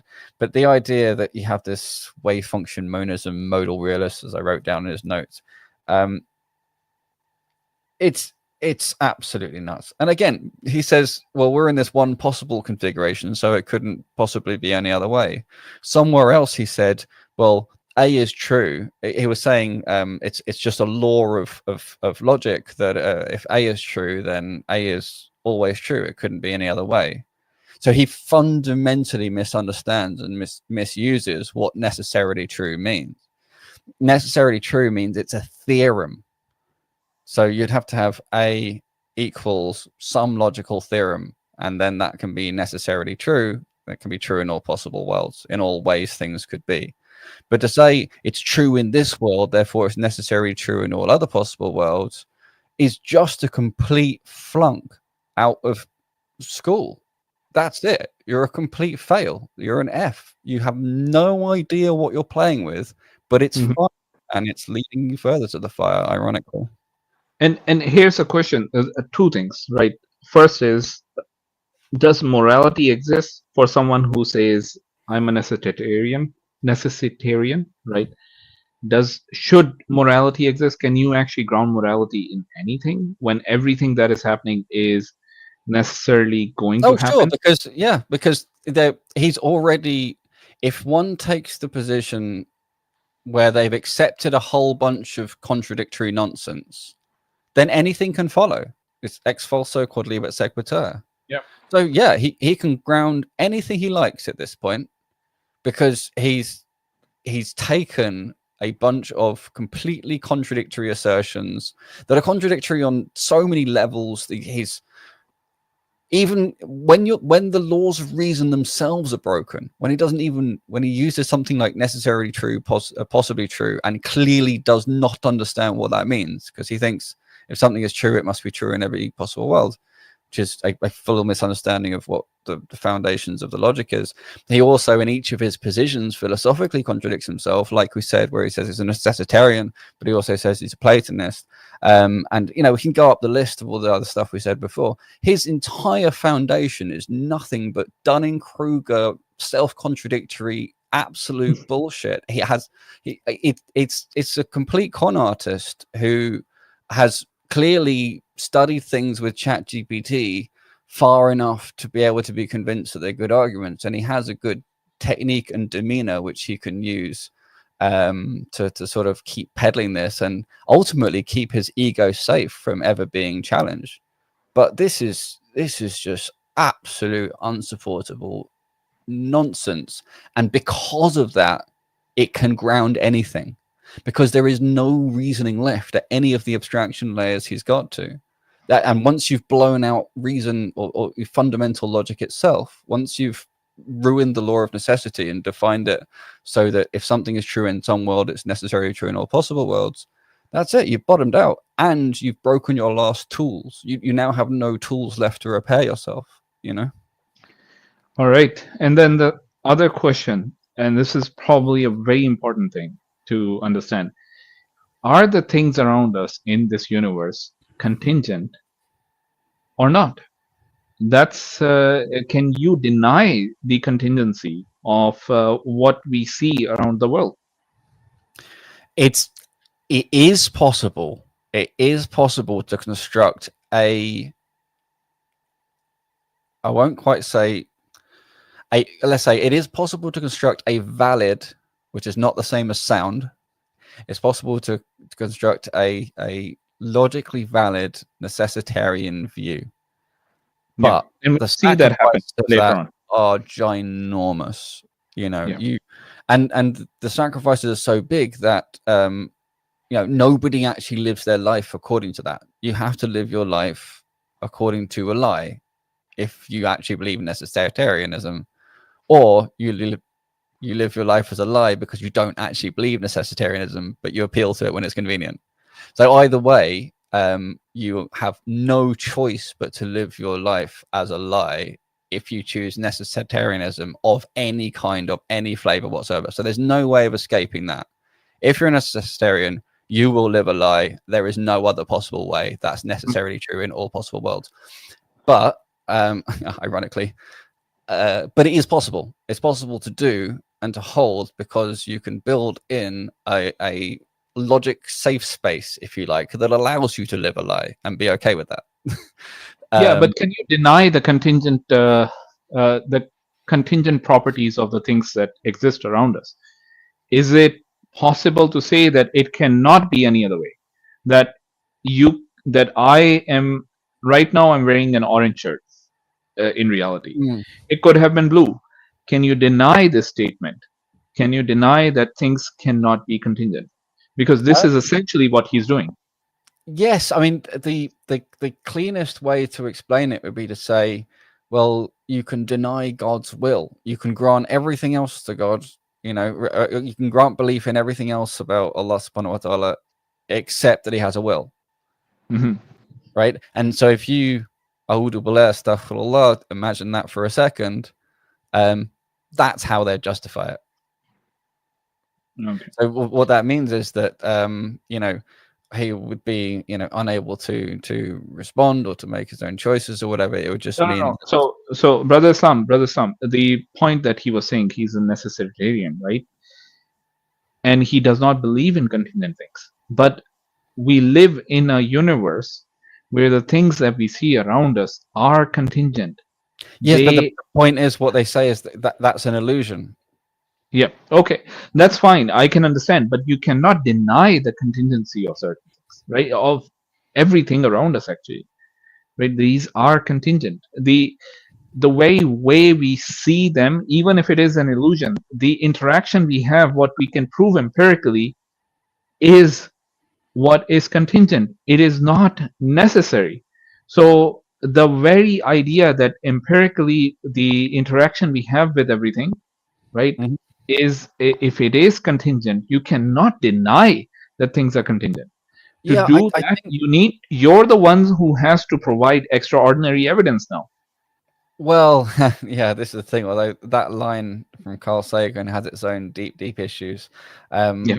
but remember what I said before about the two different flavors, where you have necessary and not necessary, and then you have self-sufficient and contingent, right? And they happen to align with each other perfectly for the reasons we went through.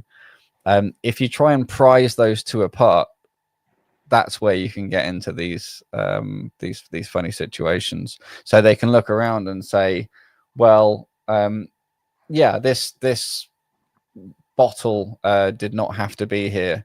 But they could say, well, actually, that's just an illusion. That's a convenient human illusion that we've made to process things, or that has been made in our heads by other forces to process things, and that actually it would have never been any other way other than that this bottle does exist. What you're incapable of doing, is proving. What you're incapable of doing, though, is proving that your God exists outside of a concept in your own head. That's interesting. You want to come up and chat about that? We can certainly do so. I mean, I used to be an atheist, and I came to believe in God through force of the proof of it. So, but when you say outside of a concept in your own head, I mean, that's the cheeky little sort of escape route that's been put there, is because whatever we're talking about, you can always just say, nah, but that's just a concept in your head. And that's it. There's no argument. We're just because everything I talk about, because I'm saying it to you, will be via a concept in my head. So all you have to do is deny anything, is deny my reality, if you like, and then you win. There's no interesting discourse there. This is another interesting point. Nat, it seems like neither of you have much respect for this guy. Why are you spending time on him? Do you think there are stronger atheist thinkers to focus on? Yeah, this is a good point. Good point. So Faisal said that we should. I'm going to blame Faisal. He said we should look at this guy because he's blowing up. He's become really popular. Loads of people are following him. As you see, he's got tons and tons and tons of views. I think the strongest atheist view out there that I'm aware of philosophically is Graham Oppy. We haven't gone through his videos. I think we should go through his videos. That would be cooler for me, and I wouldn't be making fun of them so much.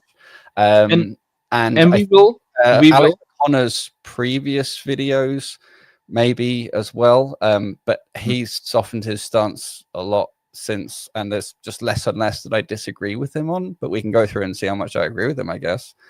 And then there's others that kind of fall off to, different levels of quality, let's say.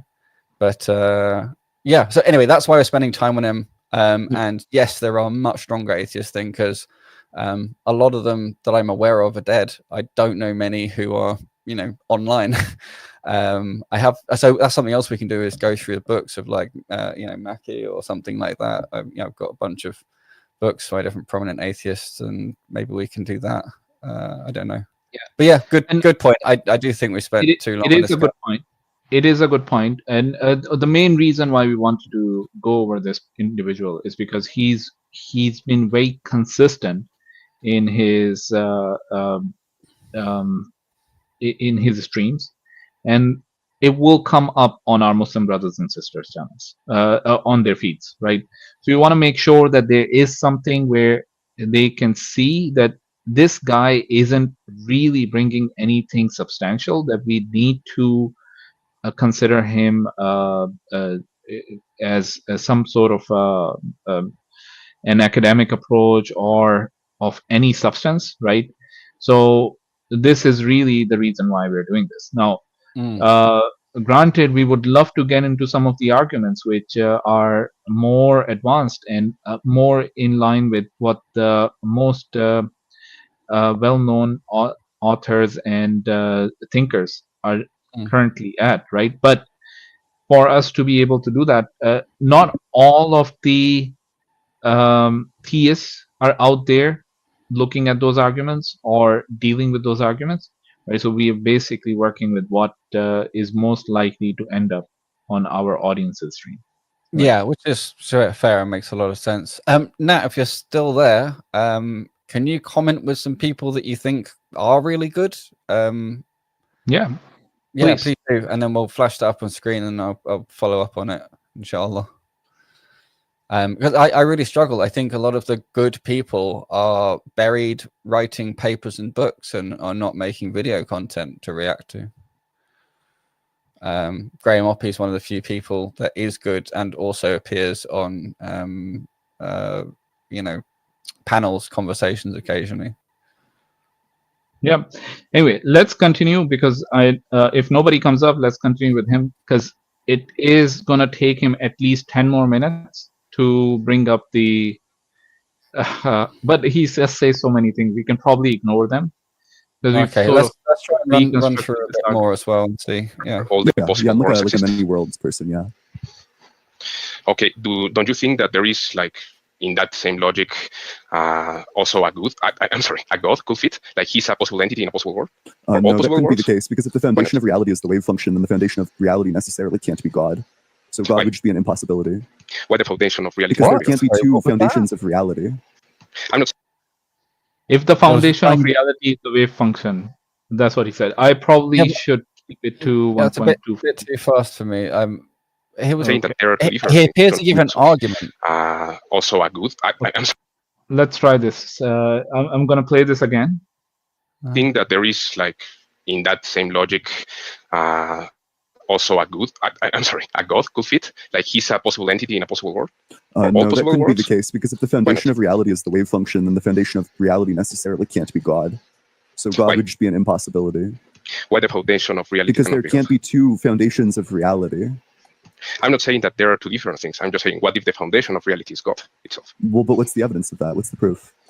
I would then ask you, what's the proof that there's a multiverse? If your view depends on the existence of all possibilities. Because if it's possible that there is, then that means that God isn't necessarily the foundation of reality. And if God isn't necessarily the foundation of reality, then the cosmological argument fails.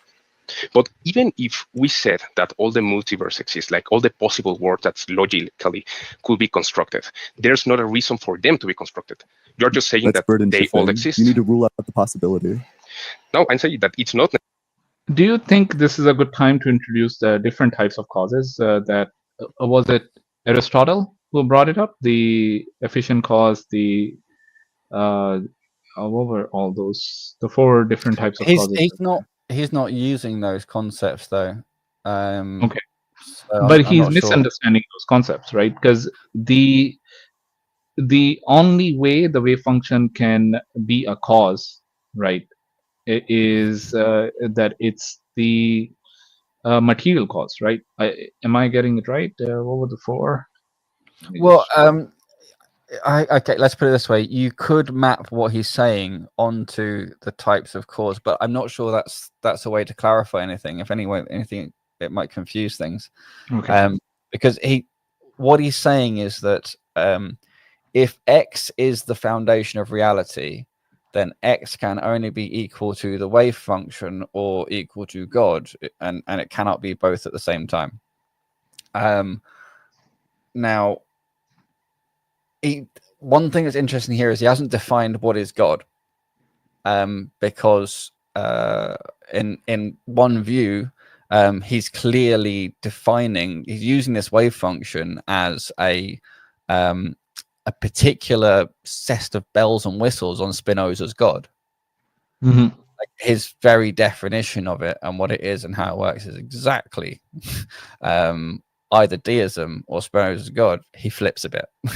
But at the moment it's more deism. And so yeah, like how is it any different? It's just a what we would call wrong concept of God, but it's still a God. So it's not mutually exclusive. It's just, you know, is it, what concept of God is it different from? It says different from the Catholic God. Well, you know, they haven't gone into that, and every Catholic's slightly different, especially when it comes to how things relate to a wave function. But also, why isn't describing foundations at their appropriate layer? What does it mean for the wave function to be the foundation of all reality?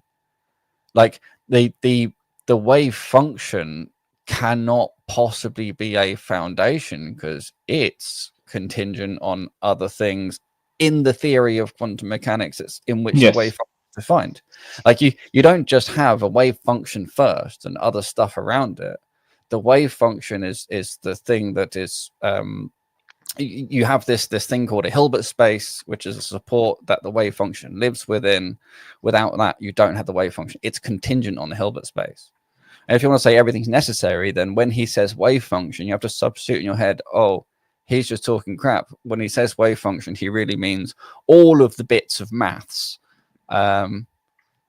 Sean Carroll, actually, yeah, there's two videos of Sean Carroll I'd like to pull up, but unfortunately, it's not very easy to show a lot of respect to him unless he's talking about pure physics and doesn't touch any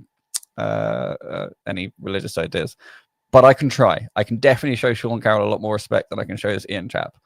Paul Draper and James Fodor, good shout. They are people I haven't looked into well enough, and if they're on the internet, then and on YouTube, I will have a good look for some decent videos. Thank you very much. Is that Nat, our friend Nate? Or is this Nate, by the way? It is Nate. I don't know. Oh, okay. Fair enough. Anyway, that's cool. If it is, I like the cut of his jib. This is good. So cool. Okay, we'll we'll have a look into some of those. Where was I? Sorry, I was talking about wave functions. Yeah, so the wave function, you know, you have a Hilbert space that the wave function lives in to start with. You know, you have these things called operators that operate on the wave function. You know, it lives in this world of unitary operators, so on and so forth. Like the idea that it could be the foundation without anything else around and everything else built on top of it is like impossible to hold legitimately if you understand what a wave function is or what quantum mechanics is. So yeah, and this is the thing. No, new Nat. Oh. Yeah. Okay, cool.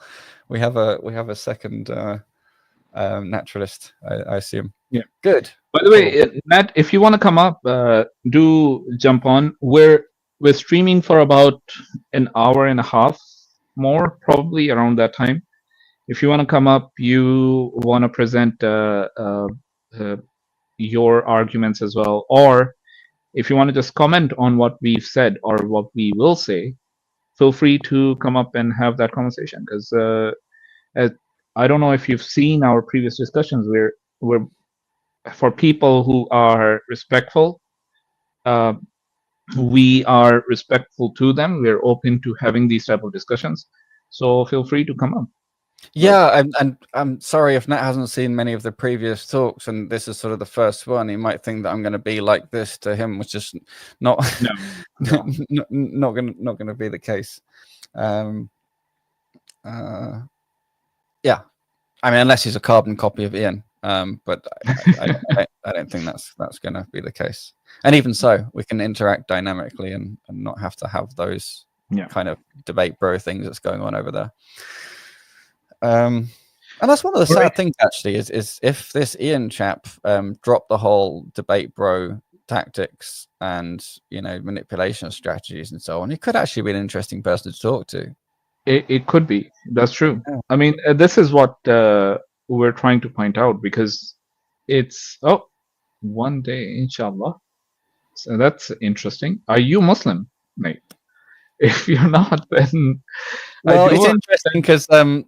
because Alex O'Connor often says, "If God wills," Yes. and I like the way and the context in which he uses it. And it's funny because Okay. some atheists think that it's kind of a jab, and they treat it as such, whereas Alex seems to very genuinely be like, "No, if God wills, like, you know, I'm putting myself out there.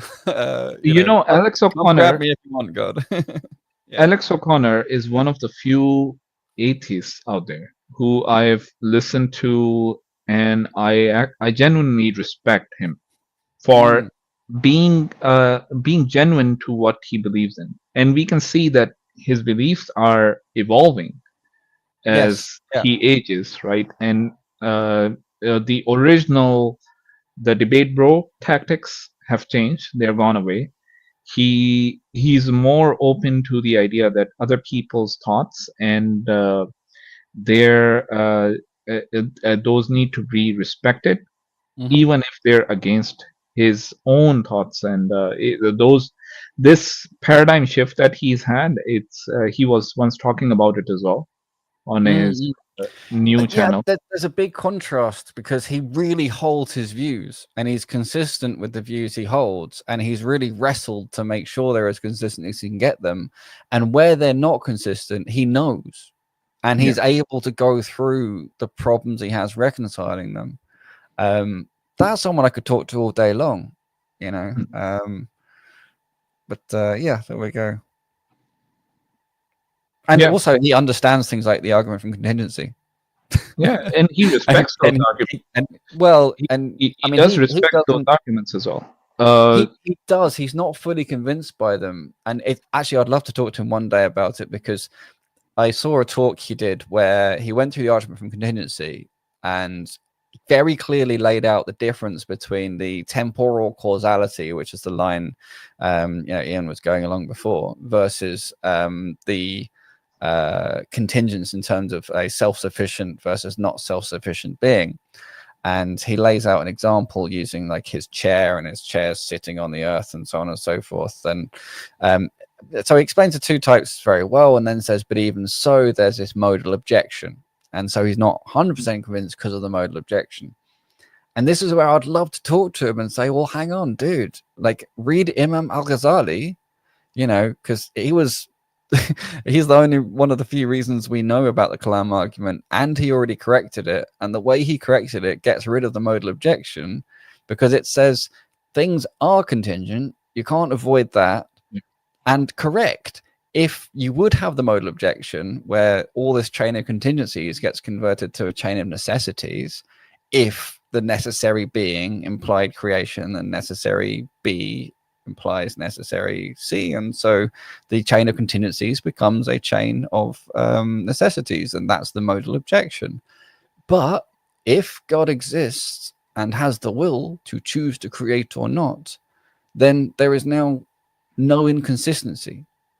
You now have the termination of the necessary, the necessary being. You have the chain of contingencies. Everything works. There's no modal collapse. And so, yeah, it's actually for me a strong argument for why any kind of attempt to, well, for me, the borderline is people who call themselves naturalists.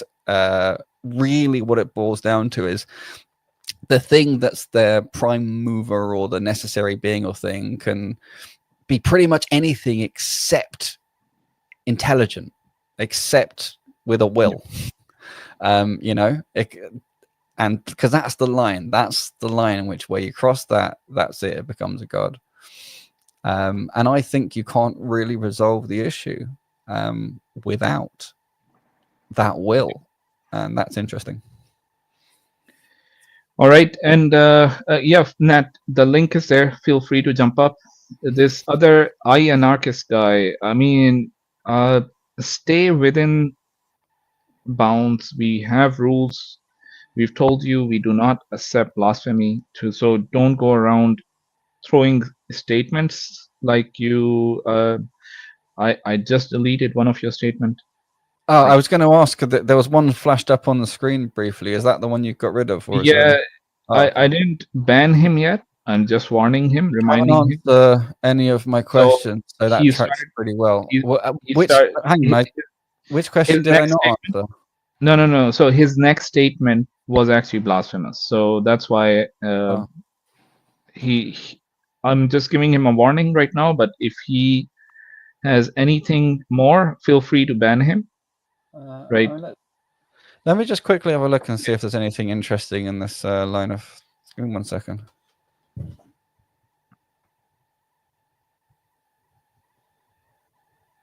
Okay, this is a statement that he made. And why don't you come up? Anarchist. We'll have this conversation. Let's have a look. It's really easy to destroy atheism permanently. All of its forms all at once. Okay. All you have to do is provide irrefutable evidence that at least one God is real. This shouldn't be that hard if what theists are saying is true. Anarchist, are you aware of the flat earth movement? Are you aware of the fact that as long as someone wants to, they can refute anything they want, because people have freedom to choose their beliefs. They have freedom to choose what they're grounding things on. They have freedom of what they want to ignore, what they want to say is important. You have so many arguments for the existence of God, which are stronger than the arguments for the existence of the electron, depending on how well you understand what an electron actually is, or the existence of a photon, or any dark matter, or whichever level of certainty we're supposed to have. But you can choose at will to set up the playing field so that you can choose what to refute and what not to refute. Let's put this another way. Are you able to give a fair criteria where you apply the same criteria equally in your own life and to things like physics as you would apply to the question of God? Because when I was studying theoretical physics, this was one of the big questions that knocked me sideways, was Kareem ultimately asking me to apply the same standards. Think about how physics works, anarchist.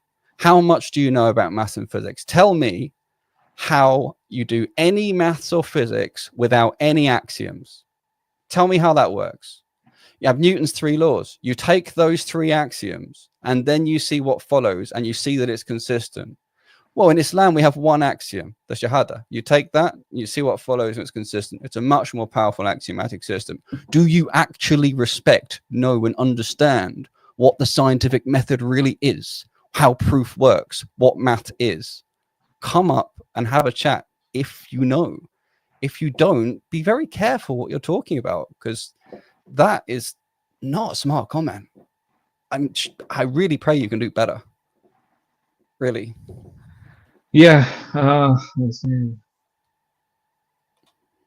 Oh, this is like. I mean, you got to be dumb to think that all of humanity up to this point in time, and only you guys are the enlightened ones. Like, subhanallah. No, it's not that you have to be dumb. I would not necessarily impute that. He might not be. Because you can be very, very misled. Remember, most people in the West, and especially the atheists, have no idea what a reasonable definition of God is. Because remember, the Enlightenment spent hundreds of years basically refuting straw men, generating straw men and refuting them, generating straw men and refuting them. I'll tell you this, anarchist, right? I've looked for a long time and I've not found a single thinker since rationalism who has taken on Islam and Tawheed. Not one. Not one has looked at the system of names and attributes of Allah Ta'ala and tried to refute it. Not one. And part of it was because of the sheer racism, because, whatever was the European concept of God was clearly superior. So once that was disproved, who cares about those Moorish barbarians, right? So, you don't want to be one of them. But do you even know what the concept of the God is, and I'm appealing to the concept as expressed in the Semitic religions. Do you realize how much the very concept of worship and deity was completely changed in the Enlightenment period in order for the new Enlightenment religion to no longer be worship? I wonder if you're aware that under the traditional definitions of deity, it's impossible to not have at least one deity. So it's fundamentally impossible for a genuine atheist to really exist, according to the worldview that was around right until the Enlightenment. Now, on what does the Enlightenment try and take some intellectual superiority from? Is it more technologies? You know, look at the history of those technologies and how they came to be. You know, it's not something to be proud of, my man. So yeah, think very carefully about that. Like, what even is this concept of God you think that has never been proved? What is it? What is the thing you are without? There are mountains from multiple economic fields for evolution. I don't around the world. We have more evidence for it than we do for gravity. There's no problem. Did you know that Al-Jahith wrote a treatise on nature 1,000 years before Darwin, which also covered evolution? The big difference was in Islamic culture, there was no superiority of a white man over a black man. Whereas in European culture, these understandings of natural selection were fuel that were really important to supporting their rampant racist colonialism. So yeah, there's no problem with evolution, except the bit that you really don't have evidence for, which is that it is random rather than guided in a way that we don't understand or know fully. And if you think the changes happen randomly across the whole genome, you haven't even started doing research, because they don't. It's not random. There's very specific structure to what parts of the genome mutate and don't mutate, and what controls that kind of stuff and or modifies that kind of stuff. But there's limits to how well we understand it. And so there's an epistemic randomness. You should have some humility and be like, oh yeah, there's a point at which we don't know exactly why and how the mutations happen the way they do. Mm-hmm. But to say there's an incompatibility with God is to admit that you have no idea whatsoever about the Abrahamic concept of God. And I say that because I don't just mean Allah as we understand it. I also mean as understood by the Jews, also as understood pretty much by the Unitarian Christians, the early Christians in particular. I mean, that's anarchist. I would suggest that have a think about what I said, have a think about what you said, have a little bit of a research about what I said, and especially have a think about axioms and proof, and especially have a think about this concept of God. And try and come back next week when you've got your ducks in a row.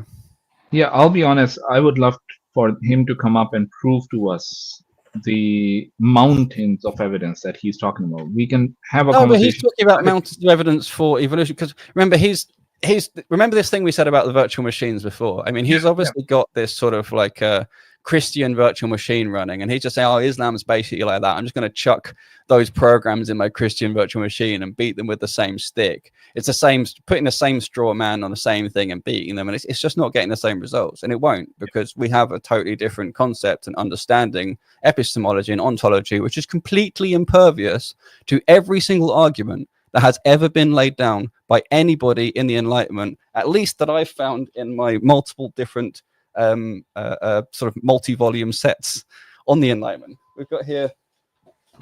Yeah. But Brother Islam, let's actually get back. I have a different question for you. These guys, for example, right? In here, in this set, yeah, nobody has been able to take on or tried to take on the actual concept. These are just attacking either straw men of Islam, or they're just attacking other concepts of God. If you look at all these Enlightenment thinkers, you try and find me a single one of their arguments which even remotely applies to the actual Islamic concept of the God. They just don't. I've looked. Have you looked? If you have looked, calm down and stop coming with such really antagonistic, half-baked views. Do some research, and let's have a proper adult conversation next week. Like, just come with less combative attacking stances. Come with what you think is true, and we'll have a discussion about the basis on which you think it's true, and we'll see if we can have a good discussion. If you have knowledge of maths and physics and you are a geek who likes stuff like that, and it is actually an important part of your understanding of reality, we'll be able to have a conversation just fine. He has said something, but I don't want to bring it up because it's like crazy. But we'll let him calm down and see if next week he has. I have a question in the back chat for you. Okay. One of the brothers actually came up and he's asked a question. And have a look and see if you can actually respond. Wait, hang on. Sorry, whose question am I looking for? So maker, the brothers. Yes. Yeah.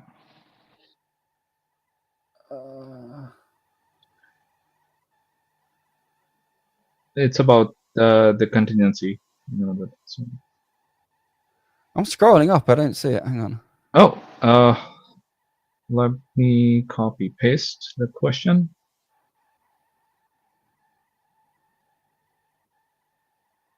All right, let me put it in the. Are you? This is in the private chat, not the live comments. Yeah, I'm looking at the. Oh wait, no, I was. Yeah, sorry, I was looking at the live comments, thinking it was a private chat. Hang on one sec. So I just pasted it again. Let's see. Okay, so he says about the contingency. We know that Allah subhanahu wa ta'ala has. Sorry, I can't read it and talking to the mic at the same time. Let me read it. Yeah. So about the contingency, we know that Allah subhanahu wa ta'ala has a look like no one else, no creation, but also like he's in space. We know he's above the heavens and do special dimension limit him? I mean, can you say 1,000,000 dimensions or 4 dimension? But they seem limited, and saying infinite dimensions seems strange. So he's a bit confused. I think I see the question. There's a few things to unpack there. First thing about infinite dimensions being strange, they are, but also all this quantum stuff we've been talking about relies on infinite dimensions. Especially, so you have infinite dimensional Hilbert spaces. Without that, we don't have modern quantum field theory, for example. So yeah, it is strange. Now, sorry, one thing I want to say. Yeah, I just want you to keep something in. That's fine. So what I wanted to first make clear is the concept of dimensions as expressed in sci-fi is kind of an attempt to extend the way we think about spatial dimensions and imagine all other degrees of freedom are like that. So when we say 10-dimensional space, for example, it's not like space like this with a bunch of extra spatial dimensions. The way you think of it is degrees of freedom. Like there are, if you look at certain machines, they have a configuration space where they've got 10 different possible configurations, and those configurations can be in different positions along the real line, for example. And then you have a 10 real dimensional space. And you look at the configuration space, how it evolves, it would be a 20-dimensional space because you have the configuration and the momentum at the and it has this what's called symplectic structure you can look into. So really the whole concept of this dimensionality, you kind of, if it makes any contact with sci-fi stuff, throw it out, because really what we're talking about is degrees of freedom, and that works across all of physics. And so when we're talking about Allah Ta'ala being above everything, we only know what we know, what he's told us. We can't go into details of exactly how such and such happens, but intuitively, using mathematical intuition, the one who encompasses everything and nothing encompasses him is in every way, in every sense in which there is any kind of freedom to move, completely surrounds everything, which is also fully consistent with the system of layers of heavens and the system of having a throne and him being above it. All of that works quite consistently. It's interesting. There's language that's used where it says, "and the throne shakes." Well, you know, that conjures up in a physics mind the idea of a forcing function, which is a system interacting with something outside of the system. The notion of angels conjures up the idea of entropy and energy exchange while the system is still isolated, meaning that God is not part of his creation. So all of it works in many different ways, but I would not want to put my stake in the ground and say it is this or it is that. And this is something that's really important to keep an open mind on, because we can only be sure of things that the one God has told us without any doubt. Everything else, it's very important that we keep an open mind and don't allow ourselves to be convinced that we know for sure. Like, everything else is less sure than that. And that's the only way to keep your epistemic hierarchy intact. And so if you are able to think about these things in a certain way that doesn't risk making false claims about God or generating false beliefs about God, it's okay to do. But then there's a question of what's the point?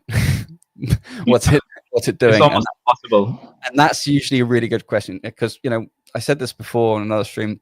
Professionally, I worked in you know, threat intelligence for quite some time, and you can grab intel all day long about pretty much any active group or threat or whatever, and it's mostly a complete waste. At best, a waste. Sometimes it ends up sending people on goose chases. And what you need to do is you know, go for actionable intelligence, which means there's some specific task, there's some decision you have to make, there's a reason you're searching for this information or this understanding, and that helps guide exactly what you're looking for and what you're looking at, rather than making it a big open-ended question. And then you can go off and make your decision or make your progress or whatever once you've got the finite amount of answers that you need to make that decision. But I struggle to think of a good, you know, useful halal need to figure out exactly and to figure out these details of how the question of dimensionality relates to how Allah subhanahu wa ta'ala interacts with the universe that he created. Yeah, at the end of the day, remember, he's not like anything that we can imagine or think about. So it's at times, to me, it's a futile attempt. You're trying to ascribe something to Allah subhanahu wa ta'ala which he has not said in the Quran, or the Prophet sallallahu alaihi wasallam explained to us in the Sunnah. So yes, and notice how I answered it, right? So the only things I said about Allah Ta'ala were things that he directly told us. He encompasses everything, nothing encompasses him. He is risen above his throne, right? But so most of what I said was actually about the creation, because that's stuff that we're allowed to talk about, that we've given some tools to talk about. And the Quran tells us to look at the signs that he's put in creation. It tells us to use our reasoning faculties. It's one of the reasons why the Islamic sciences were this massive explosion of intellectual progress, or rather sciences under Islam.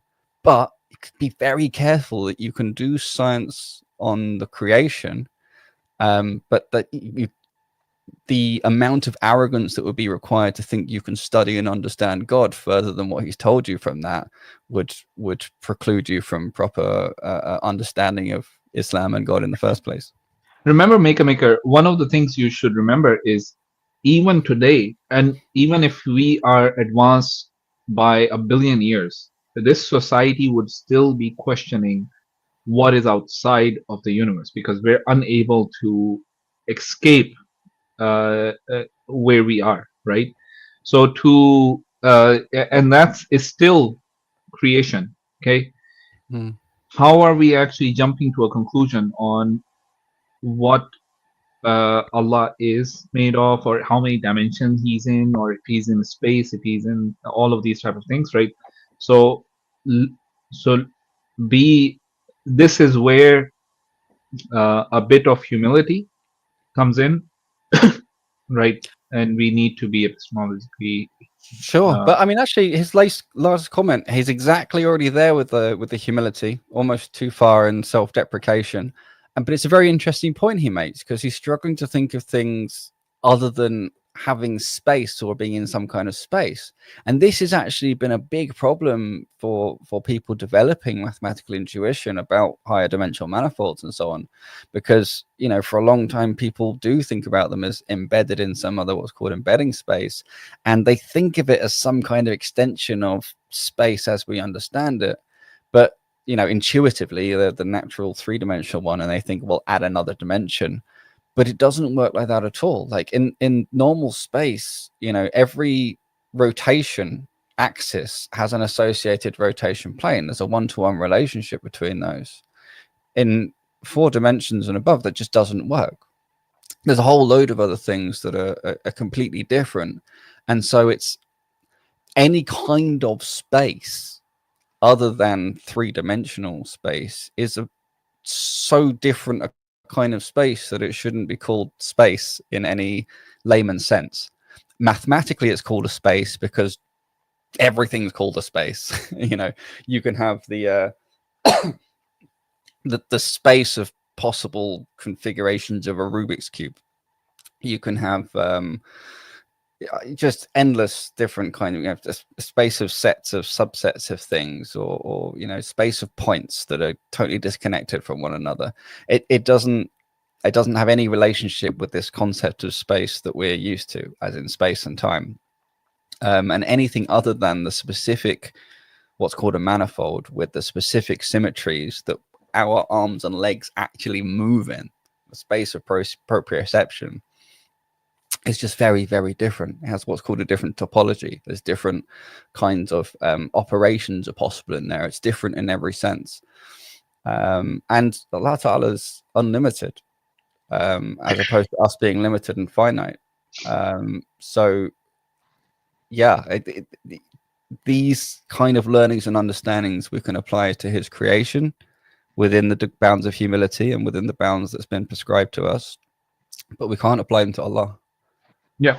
By the way, we have where did he go? Jellyfish. All of a sudden he left. An agnostic. Oh, sorry, apologist. Can you introduce yourself and can you turn on your camera?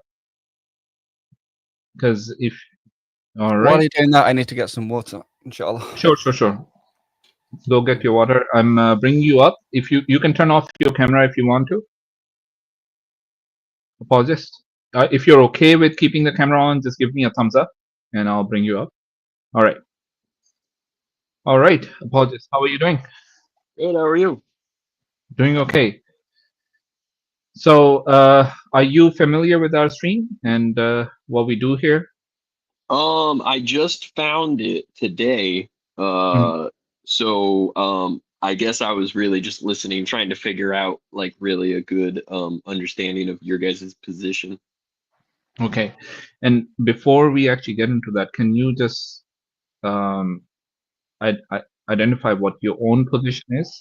Well, I'm a Christian, but I like to ask Muslims questions that are difficult to answer via. Yeah, like, but you're on the wrong stream, my friend. Right now, this stream is focused on atheists and agnostics, right? Oh, so, like you're looking for me to be an atheist? Are you an atheist? You're not an atheist, right? No.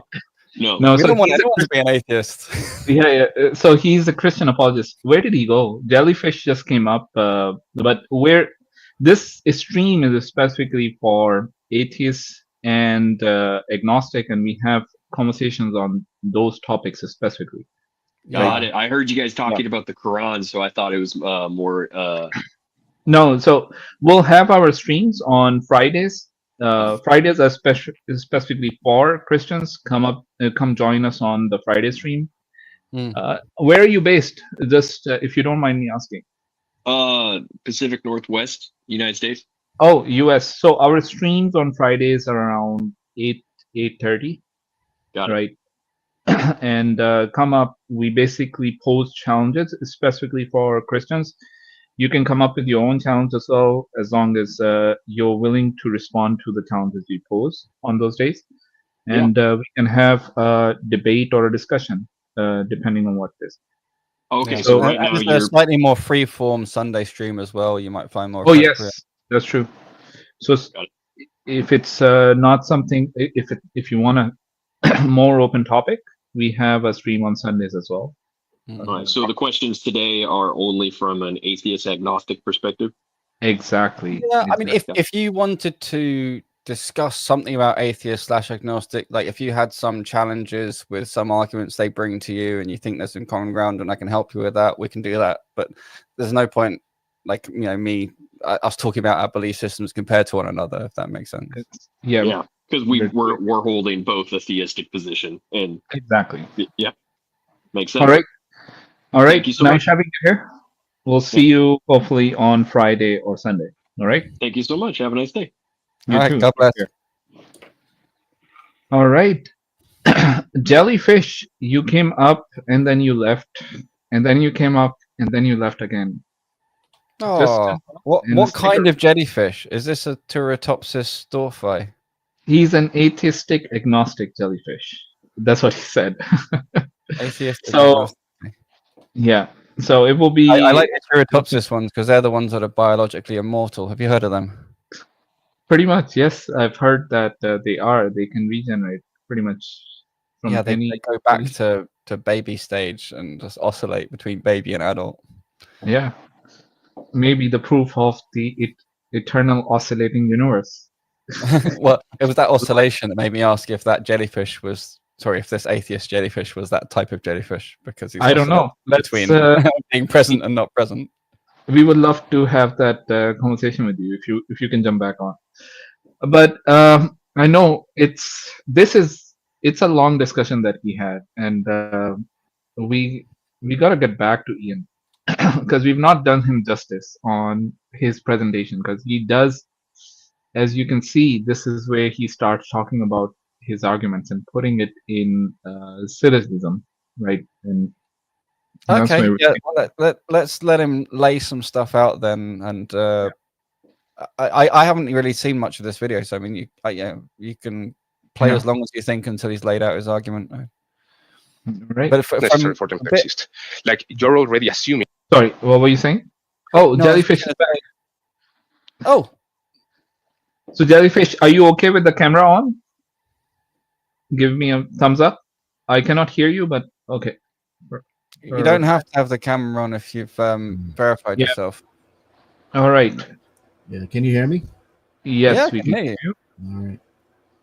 Yep. I noticed the cross. Is this just fashion, or do you come from a Christian background? Or you see Akik? What's that? Akik ring. What's that? Oh, that's the Shia. From right. Yeah. So you're a Shia and a Catholic, or what's a cross for? Agnostic atheist. Okay. Brother Sam, carry on the conversation. I have to restart my browser because my camera is not being detected. I just need to join back. All right? All right, do it. Inshallah, so keep running. So, cool. Okay. What's your background in some way? Tell me a bit about your, I don't know if you've done any sciences, for example, or some maths. Do we use those kind of concepts? You don't really rely on them? What kind of philosophers you follow or views you hold in common, or just get to know a bit? Yeah, I mean, I just came from work, so it's just relaxing. I don't follow any particular philosophers. I don't have much knowledge about philosophy. I studied religion. Well, I was born a Muslim. I was here before, actually. I forgot, but it's fine. I think it's good that you forgot. And I studied religion, and it didn't convince me to believe that it's true. I studied Islam, Christianity, a little bit of Judaism and Hinduism. Mm-hmm. Yeah, no philosophy. That's curious. I'm wondering, in what sense do you study without philosophy? I mean, isn't that? I mean, it's like surely you were philosophizing about it. You must currently hold a worldview, right? Yeah, I mean, I studied Quran and You what? Sorry, I studied Quran and Hadiths And to study religion is for everybody. So no. My question was, you currently hold some worldview, right? Like so you believe you exist. I mean, some people aren't even sure if other people exist. Some people are like, no, I'm cool with that. Like, do you believe in some kind of God, or you don't know at all, or where are you in terms of spirituality? In terms of you, like, do you think of you as having some kind of soul or spirit thing, or are you purely a naturalist, materialist? Like, what's your worldview look like? Yeah, I think that it's the illusion, the reality, and reality is an illusion. We don't have mental capacity to know more than what we have on the earth. Capacity? What do you mean by that? Like because we evolved to build tools and to protect ourselves, so our mind is not vast enough to look beyond the galaxy. Although we can do calculation, but mathematics doesn't prove anything else more than what we have on Earth and a little bit of the space. Prove beyond what we have on Earth. So, well, do you believe that the sun is at the center of the solar system and the Earth goes around it? That's possible. So you're not sure? No, not I'm talking about the universe or just our solar system. Our sun, our Earth going around. Did you believe our Earth? Yeah, per mathematical models and other science like physics, we can conclude that the Earth is revolving around the sun. Okay, and these things called stars that we talk about, you believe they're similar to the thing that we're spinning around? Yeah, they're different suns, but some of them died billions of years ago. We don't have that information because light travels at a certain speed, and so they died before, and we see that much later. But they are kind of suns. Okay. So how can I understand where you said we evolved to build tools, the mind is not vast enough to look beyond our galaxy? I mean, but at the same time, most of the stars we see are not the ones in our galaxy, and you agree that it's the same kind of thing as our sun. So that would imply that the mind can reach further than what's on Earth, right? No, this is just a limited. The space is much vast than what we have observed, or not even observed, but we can study. Oh yeah, fully agree. We don't know anything about the dark holes and stuff like that, and we don't know much. Even gravity. We don't know the totality, but we can know something. Just like with the sea, right? We haven't explored most of the sea, but we know something about it. Yeah.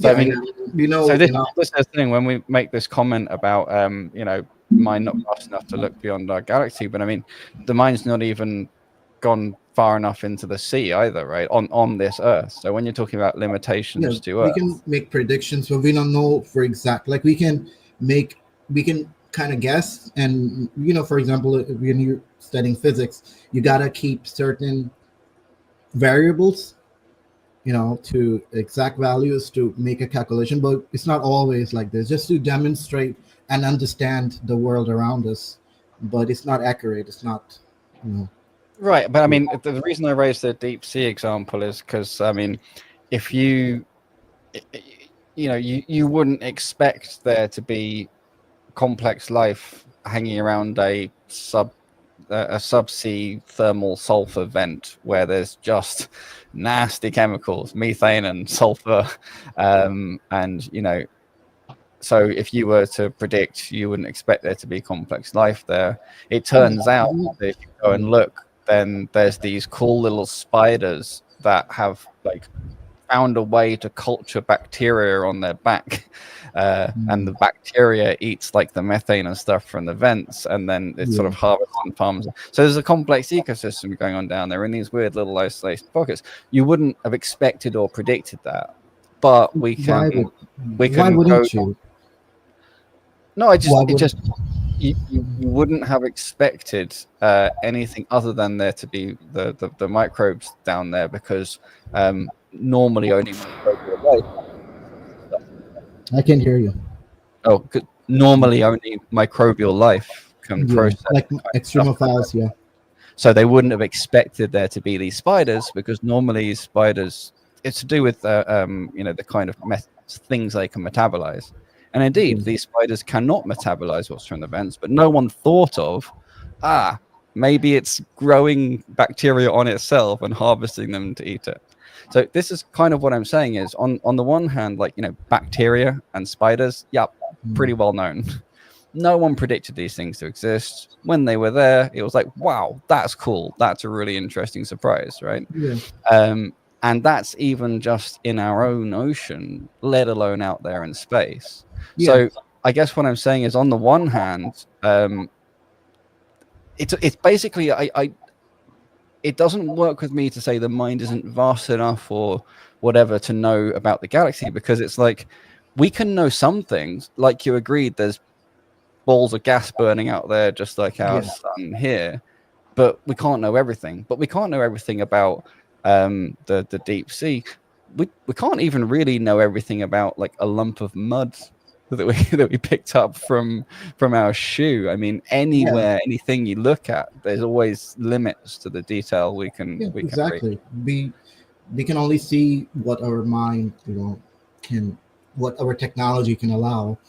And let's say subatomic particles, and there's no science that actually explains what's below that, or what, the energy itself, basically. So a lot of the things are not explained because our mental capacity has a limit. But they're explained in different ways that depend upon, or as I put it, depend upon the tools God gave us in the first place.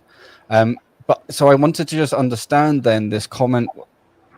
What I would say is that... I'm sorry, I'll be back. Hold on. Oh, okay. Okay.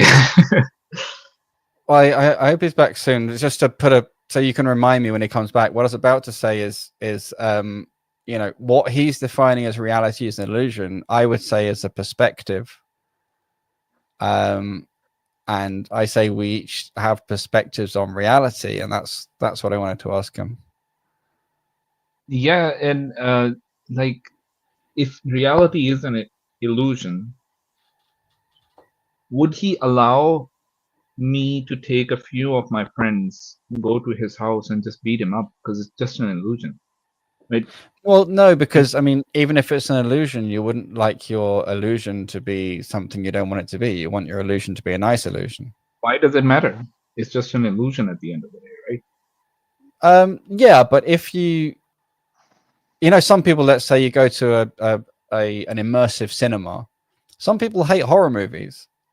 Some people love horror movies, Some people don't want to go and live an alternative reality or experience, an illusion and it be a negative experience. So that still tracks, right? It's the problem comes when things actually matter in terms of, let's put it this way. If it's an illusion, but it's consistent over time and you react to it, not as if it's an illusion, but you react to it as if it's real, in what sense is it different from reality? And this is why, for me, it makes a lot more sense to say, look, let's not, because as soon as you're in the reality isn't real space, you're literally just in the world of direct contradiction. So for me, it makes a lot more sense to define appropriate language, like underlying reality that we have perspectives on, and our perspectives are limited. And so what he would refer to as reality as an illusion, he could then say as perceived reality via a perspective is not equivalent to actual reality itself, which is something I'd completely agree with, and we could work from that point forward. That's all fine and dandy, right? But at the end of the day, when you're getting beaten up by some people, right, you're not going to be thinking, oh, this is just an illusion. You're going to try and figure out a way out of it. It's a very sobering aspect of doing things. Sometimes it is what some certain people need. And I don't know why people deny the very reality they exist in. Because if reality is an illusion, the discussion that you and I are having, why does it even matter? Why are you doing anything then? Right? Because It's just in that worldview, that's all they have. That's all there is this illusion to enjoy. Then it's no longer an illusion if you're living it like it's real. This is the problem with it, is that you remember how do you know the hadith where Prophet ﷺ tells us that the shayateen mix like a truth with a bunch of lies? Yeah. Do you remember? Can you recite the actual hadith? Or no, I don't remember it off the top of my head, but I do know if you can look it up while I explain where I was going on that, because there is an underlying true concept to this which needs to be respected and said for what it is, which is that the picture we have in our heads, our actual processing of our perspective on reality, is not identical to reality itself. Reality is always deeper than we are able to access, and we're able to process. In our framework, there's no problem with that. You know, Allah has the capability to. We don't. We've been made in a certain limited way. No worries. We know what reality is. We know where our illusions are. You know where our limitations are, and so on. No worries. Cool. But in the world where you've denied the existence of objective truth or an objective view through the existence of God, because only if God exists could there be objectivity, true objectivity, then they force themselves into this, or they've been forced into a position where, yeah, they can't, their experience of reality is not reality itself.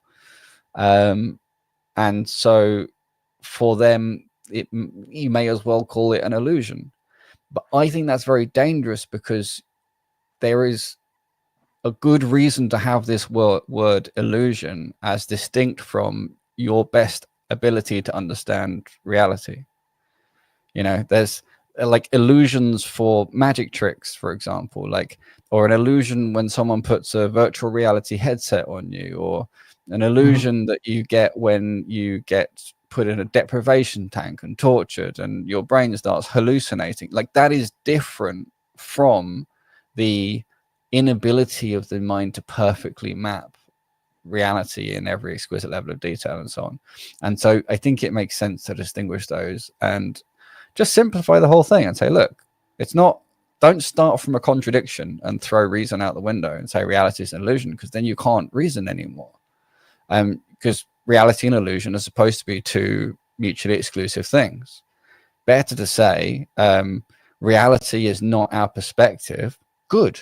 Yes, agree. A lot of people live their lives as if they were and don't have the requisite humility. So it's good to recognize that your perspective is not reality. It's just your perspective. But I think it's much healthier to distinguish a perspective from an illusion. Yeah, we're actually getting close to, almost close to the 3-hour mark. Let's, my brain is falling out of my ears. Yeah, let's continue with Ian and let's see how much further we can get, because we may have to wait for the part where he starts diving into syllogism. I prefer talking to jellyfish, but if he's gone, he's gone. All right. I know. Like, we cannot wait for him indefinitely. Yes. It's like you're already assuming that because there is a possibility for these worlds to exist, then therefore they must exist. Therefore, a God is not necessary. But there is not a reason for this universe to exist just because they are possible. Is it possible that all possible things exist? Yes, it is possible. Oh, cool. Yeah. So if it's possible that all possible things exist, then that means necessarily there's going to be some possible world where all things exist, which means necessarily there's going to be a possible world where all things exist. But when you're saying those things exist, you're saying... He's going to write it down. So we need to... we can actually now... I said we don't have to interrupt all the time. I couldn't help. I'm just... Yeah. So we can actually skip to where he actually writes down the syllogism, and let's I take a think he look at doesn't. what. I thought normally he avoids writing his own syllogism, only writes the other guy, and then keeps exploding up until he's found But some he way did. to jump over it. He actually wrote his own Yeah, but syllogism. he did. Yeah, let's see. Wow. So if modal realism is true, then necessarily it's true. It's possible modal realism is true. So modal realism being true is a possible necessity. By the S5 axiom, that means it's an actual necessity. Could you write it down like in your board, so for us to like awesome for me to be able to reference it? Yeah. Like possible necessity. This is brilliant. Yep.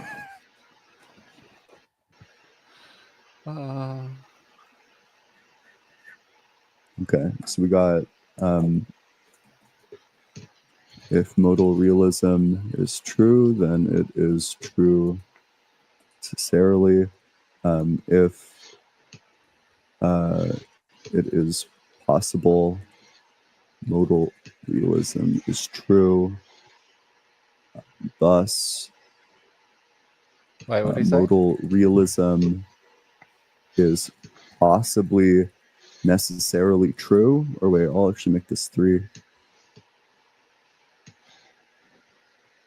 Necessarily true. And then by the S5 axiom, we would just conclude that modal realism is true.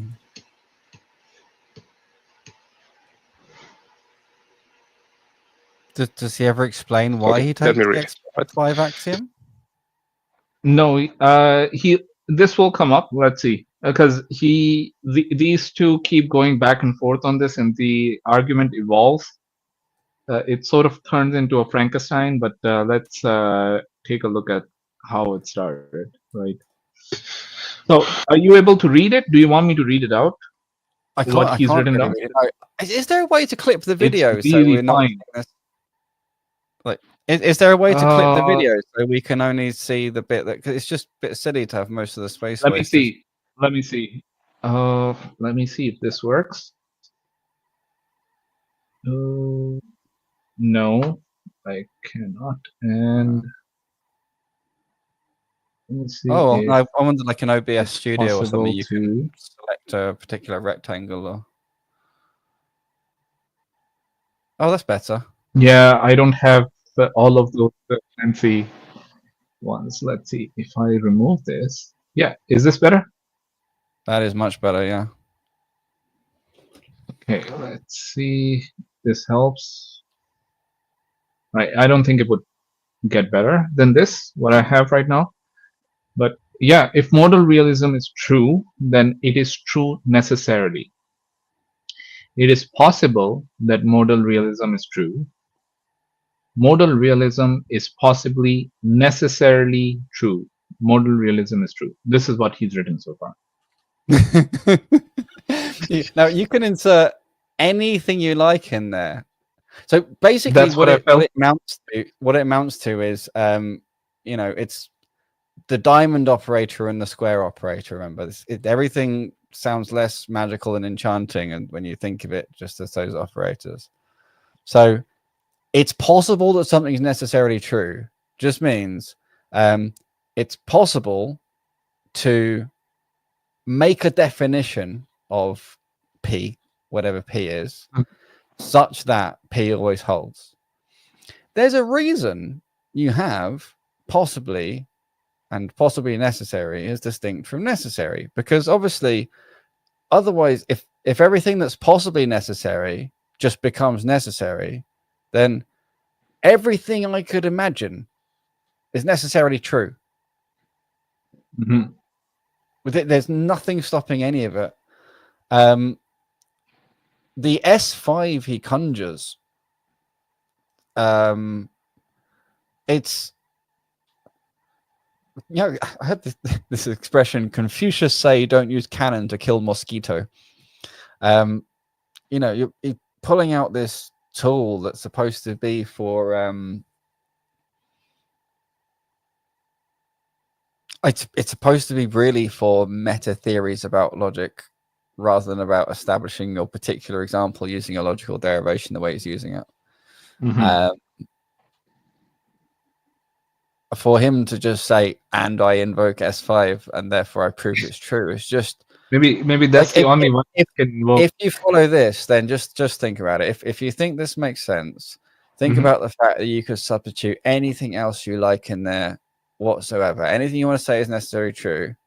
You just say it's possible that's necessarily true, and that's it. And notice that he hasn't justified why it's possible that it's necessarily true, because this is the trick. This is why this stuff is floating about in genuine logical symbols, is because when you write diamond square, it means something. It doesn't mean I've just imagined. It means that should statement P be necessarily true, like everything works out, nothing breaks, there's no inconsistencies generated anyway. It's special. I want you to hold off. I want you to hold off, because he's going to modify this. So let's actually respond to his modified argument rather than this one, because this one is basically starting with, if modal realism is true, right, and it's concluding with modal realism is true, right? Yeah. For me, it's like, isn't that a tautology? That's what they call it, right? If modal realism is true, modal realism is true. Yeah, but that's what I said. You can shove anything else in like that. It's like a fancier version of saying, you know, either A is true or A is not true is true. Yeah. Right. So call it, you know, whatever A is. You can put any proposition you like in there, and all it boils down to is it's true or false. And so I've said, now I've got a universally true statement. You know, and sounds fancy. And he's upped his game, sound even fancier, but ultimately it's nothing more than so let's see how he evolves this particular one. If modal realism is true, then it is true necessarily. It is possible that modal realism is true. Modal realism is possibly necessarily true. So what are you using to pass from like premise 2 to premise 3? Because you say it is possible that it is true, but then you're saying that it is possible you agree that it's that necessarily true. So if it's possible that all possible worlds exist, then it's possible that modal realism is true. Can you repeat that again? Yeah, if please? it's possible that all possible worlds exist, then it's possible that modal realism is true. Okay, it is possible for all of them to exist. But doesn't modal realism depend not on the possibility of their existence, but their actual existence? Yeah, well, yeah, that's what gets established, right? So if it's possible that all possible worlds exist, then it's possible that modal realism is true. That means that modal realism would be possibly necessarily true, but a possible necessity is an actual necessity. Therefore, modal realism is true. Possible. Okay, but aren't you using like possible necessity is an actual necessity? I mean, if it's a necessity, it's not possible. It's always true. If it is a possibility, then it's not always true. And then it's like, again, I don't think he understands the law of non-contradictions here right now. It's difficult. It's difficult to say exactly, but I don't think so. I would say that anybody watching this who thinks there's anything to it might want to look at David Lewis, because the world of analytical philosophers is pretty well content with the understanding that S5 is fundamentally incompatible with modal realism in the first place. And David Lewis is the famous one who wrote all about it. So, I mean, crack on. I don't think you realize it. Again, no. What is underneath all this is ex falso quod libet sequitur. Once you've taken, you know, falsehood, anything follows. Once you've taken contradictions in your foundation, you can argue anything you want, and every single step look like it's in strict logic, and you can pat yourself on the back all day long. And any sycophants you can get to join you can scratch your back while you crawl around on your hands and knees, finding more different pathways to prove yourself Right. But at the end of the day, it's all based on assuming contradictions. Now, this is the thing. He's saying he's modal realist, and that's just not compatible with S5. He hasn't, said, oh, by the way, there's this big, I'm taking a really contrarian position here, and I haven't justified it at all. I'm gonna justify this because I'm aware. He's just, I'm a modal realist. It's like saying I'm a naturalist and I don't believe in physical laws. And so stick with me a minute because reality is not real, and now I've got you. Now I've got enough contradiction that I can make up anything and make it make sense. Now here's the thing. This is a very few times he's actually brought forth some of his arguments, and we're seeing that his arguments don't make any sense, right? Now, he doesn't have the same standards for himself as for other people because exactly. I do want to skip forward to where he modifies his argument. Let's see, because the next 3 or 4 minutes they're going to just keep going back and forth and trying to understand the argument, and he's going to keep modifying them. So I'm like modal realism to pass from that. Be clear. Right. Modal realism is impossible. Really true. Ika reduction. Why should I think world? Maybe just let it play out. Sure, wait. So would it be true? Sorry. Maybe just let it play out so people watching can follow. Okay. I'll do that. That nothing exists if nothing exists. Would it be true if not that nothing exists if nothing exists? Yes. Sure. So then truth would exist. So it wouldn't be the case that nothing exists because truth would exist. But abstract existence is different from actual existence. Like this universe has agency, right? We cannot separate it. I don't draw a distinction between abstract existence and actual existence. Like I grant that abstract existence isn't physical existence, but both of them share the property of existence. But does abstract existence, like, let's make it like a Platonic space, right? Do you believe in that? I think I'm open to it, yeah. Okay, so true and mathematical truths and numbers and things like that. Just that by necessity, he was a necessitarian, right? I just forgot. No, I've seen him in a different stream swear blind he's a die-hard Platonist and that no one can disprove him wrong, and that is why God is false. I've seen him swear blind that is his absolute position that he definitely believes in. And now he's saying, oh, yeah, it's something I'm open to. Oh, vomit inducing. All right, let's see. Have an existence. I agree with that. It's not a physical existence, but their existence doesn't have agency, right? Sure. Yeah, what does that matter? For them to have agency, they have an instance. They need an instantiation. Wait, but to be clear, do you agree that it's not possible for nothing to exist? Nothing, including abstracts, yes, completely agree. Oh, cool, yeah. So in that case, if it's not possible for nothing to exist, then that means that we're just going to be redirected. Like I would never grant the premise that it's not possible for all possible worlds to exist. It's not possible for all possible worlds to exist?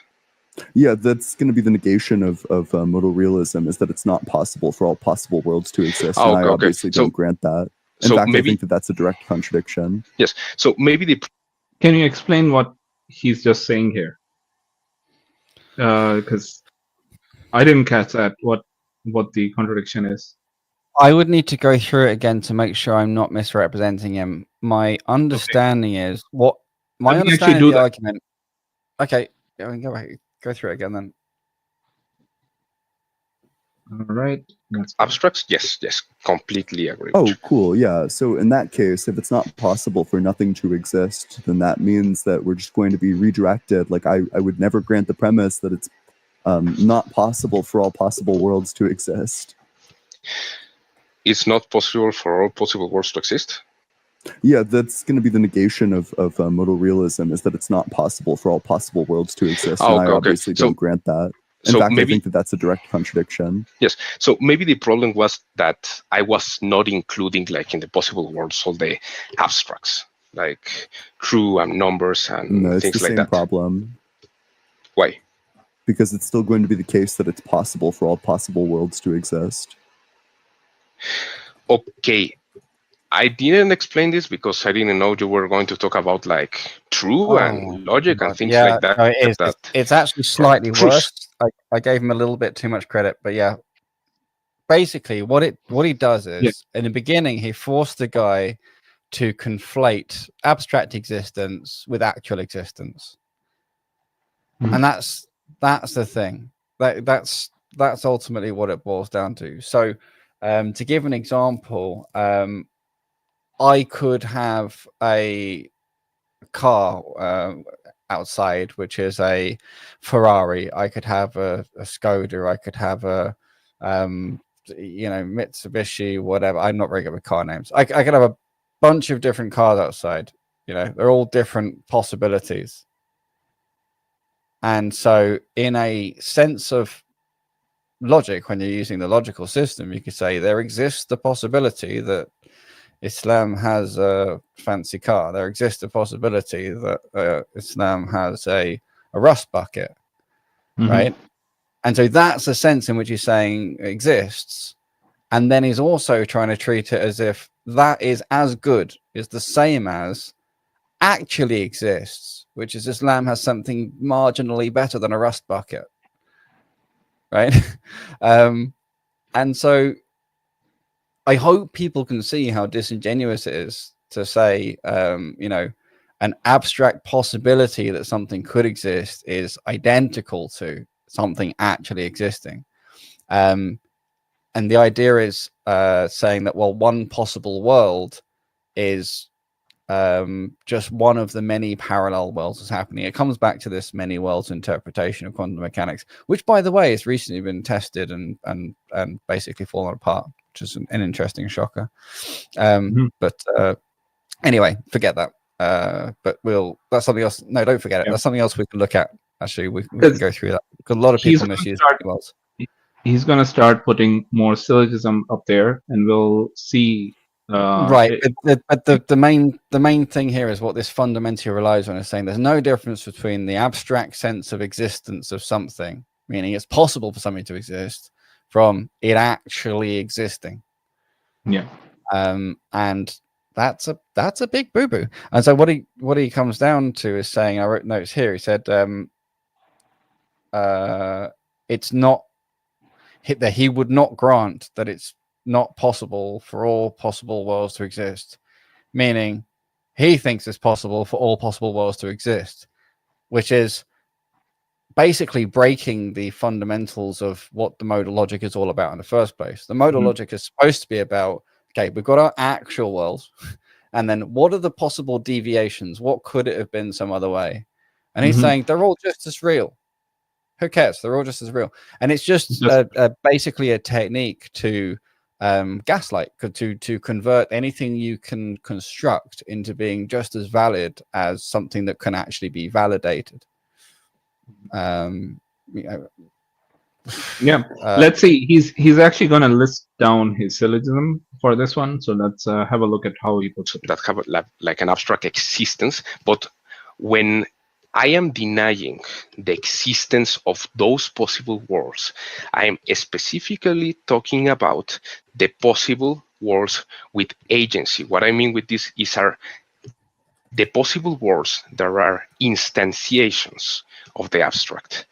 Like, you're telling me that by using modal logic, which is like abstract, and using abstract concepts, you derive to instantiations. This is the part that I don't agree with you, and I don't understand how you pass from abstracts to instantiations. Where? Wait, so from 2 to 3? Yes, because in number one, you're telling me it is possible that modal realism is true. Sure, wait, maybe I'll give you some supporting premises. So 2.1, it is possible that all possible worlds exist. If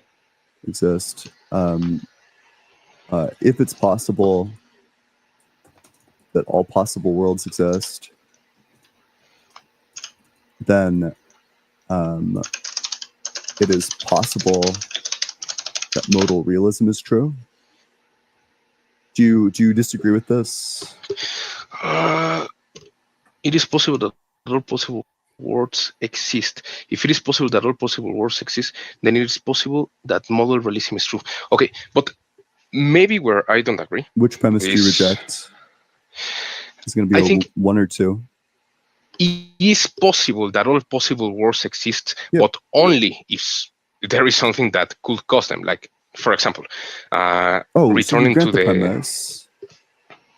But so you actually agree with both of the premises. So you actually agree with the conclusion as well. But it is an only if. It's like saying, is it possible to have footprints in the sand? Yes, but only if there is someone that can step on the sand. Are you aware that if and only if implies if? Why? Yeah, why does it matter? Yes. Sure. Okay. Cool. Yes. Wait. So then, which premise do you reject? I don't reject the premise. Perfect. But do you accept the conclusion via modus ponens? But conditionally. No. Do you accept the premise via modus ponens, or do you reject modus ponens? No, I'm not rejecting that. Okay, cool. So I think you agree that you agree A, and you agree A implies B, and you agree that A implies B is a valid inference rule. Therefore, you're committed to B. Just can you move the board like a little up, because I can see the last thing. Thank you. It is possible that all possible. Wait, don't move on. I don't want to pivot away from this. You want to pivot all over the place. Do you grant premise 2 is true? It is possible that modal realism is true. Okay, so I think that is the one I would contend with. Okay, so then these are two supporting arguments. It follows a modus ponens structure. So I'm just going to need you to either reject premise 2.1, premise 2.2, or modus ponens as an inference rule. But what if I reject premise 2? Okay, so you reject premise 2.2? It is possible that all possible worlds exist. I don't reject it by itself, but as I told you before, so you accept both of the premises and you accept the inference rule. It is possible that all possible worlds, then it's possible that modal realism is true. The problem here is You're that trying so hard to get out of basic logic. No, time. Oh my gosh! All this depends on. Remember what I said about S5 and modal realism not being compatible. It's for this very reason, because you make this kind of utter garbage. Modal realism being true in some possible world doesn't automatically make it true in every other possible world. That's the point of modal realism. You can't cherry pick what it is. It's like he's picked some portion and just run with it and just used a fancy word. It's just absolutely insane. Now, what his argument actually is he's saying if modal realism is necessarily true, meaning if modal realism is true in all possible worlds, then modal realism is true in all possible worlds. Yeah. Yes. If I'm right, then I'm right. Big slow clap. Like, what? But what he's trying to do is say, oh no, if it's possible, then it must be true everywhere, which is like you've just taken modal realism and just shredded it into pieces. And so why are you using these fancy terms to prop up what is actually a completely different argument, if it has any sense to it at all, which it doesn't appear to? Yeah, and to be fair, the individual who's come here to have that discussion, his primary language probably isn't English. That's why he's not picked up this. And because when he came in, he did have some good arguments to bring forth for his discussion, but I guess he's got rattled by this sort of a red herring that has been put forth. I don't think he's that rattled. I think it's more that he's starting to think that he's, he thought his English language was good enough, because it is, but he's continually not misunderstood or taken in the worst possible way, or the easiest to attack possible way, or taken to be the biggest idiot he could possibly be for the words he said, in the most bad faith way the interaction could possibly be. And somehow Ian has this demeanor where he's able to expose to at least to people who like him, or to make it look like he's trying to understand the guy. But he's like, so if I understand you correctly, and then blah blah blah, and saying something that sounds vaguely like what the guy said, but actually distorts it in this way, or it gives a bad faith reading of it, and then they go down this rabbit hole. So this guy must be really frustrated. And thinking he lacks sufficient ability to communicate. Imagine this was the other way around, and Ian was naturally speaking Portuguese and English. He wasn't that great at English. He'd be completely finished. No one would watch any of this because he very subtly uses distortions of language to hide his tricks. It's just like how a magician works. Yeah. If you know where to look with a magician, you see, well, that's how he did the trick. If you don't know where to look, it's like, wow, that works really well. He's also forcing him into a box here, right? By not allowing him to express what his argument would be. Now, but he's doing it in such a way that doesn't look like he's forcing the other guy into a box. Yes. This is the magic trick. This is why he's a magician. This stuff, and he does allow him enough time, but the badgering sort of forces the individual into this. He doesn't, because he doesn't address all of the points the guy says. He picks his favorite thing and then responds to that as if that was all he said. It's a classic manipulation tactic. Yeah. All right, and it's that trick, right? The magician basically shows you something, that this is where the magic trick is going to happen, and basically makes you focus on something else, essentially. And they would make you focus on the left hand, but really the magic trick is happening in the right hand, and that's where all the wow is happening. And this is the same thing, because he's sort of boxed in now, and it would take him. He would almost not be able to come out of this, right? Anyway, I mean, if we're running out of time, if anyone is interested in this stuff, I mean, God helps you, first of all. But if anyone's really interested in this stuff, look up David Lewis. Try and understand the actual argument. Focus specifically on this thing about S5. Understand what S5 is and how it just collapses the whole point of modal logic in the first place. And allows you to, it's very dangerous because you can just conjure up anything you like.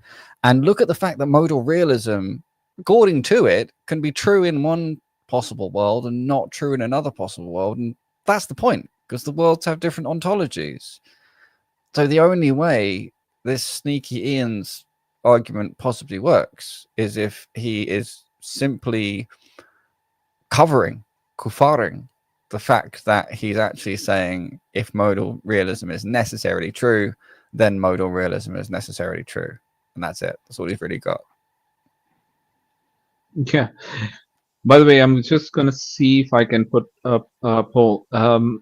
Would you be willing to do sort of a quick, or a sort of a, what do you call it? A short or a brief introduction to modal logic and how to understand modal logic and what it is, where it is used, because it seems like it would be very useful, but I think that's a good idea. I think I think it's probably a separate stream from the quantum theory one. Yeah.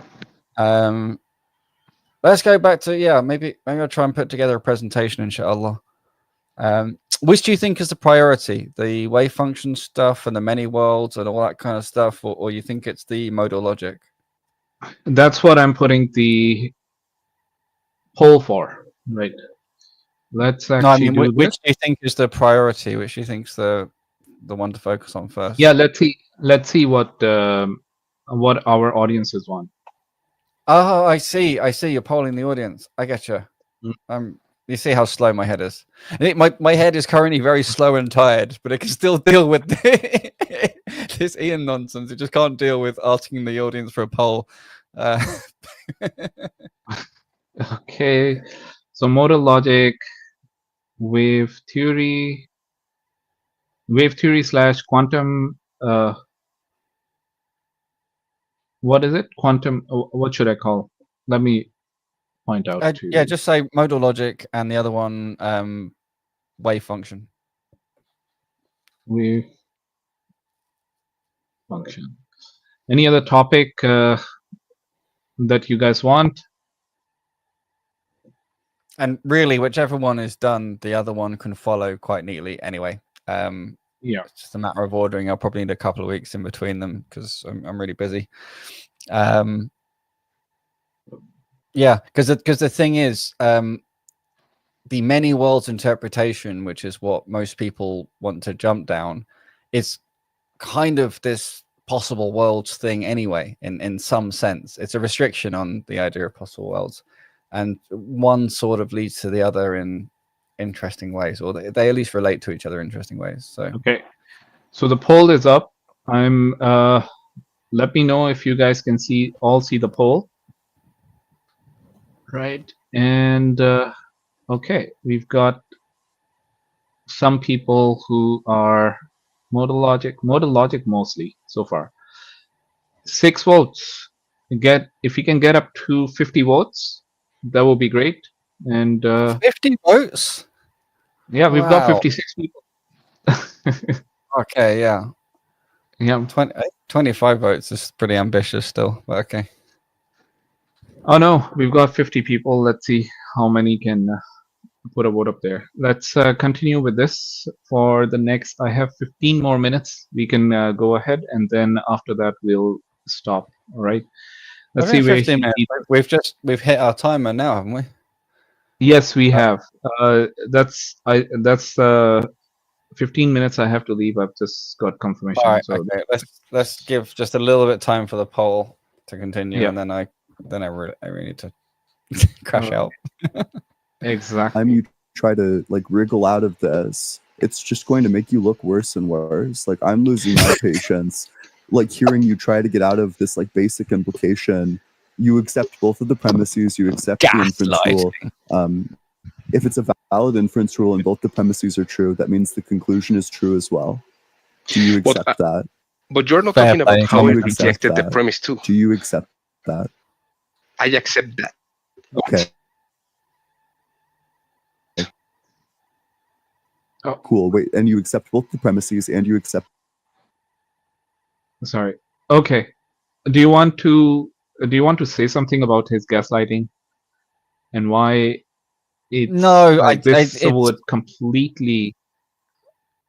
I mean, he's just saying, this whole I'm getting annoyed with you, I'm getting frustrated with you. It's like because he's already said he has a problem with various premises and why, and Ian's not responding to in any kind of good faith and just saying these are the rules of modal logic. He's not picking the rules of modal logic. He's specifically choosing S5, right, which is not a universal rule of modal logic in any stretch of the imagination.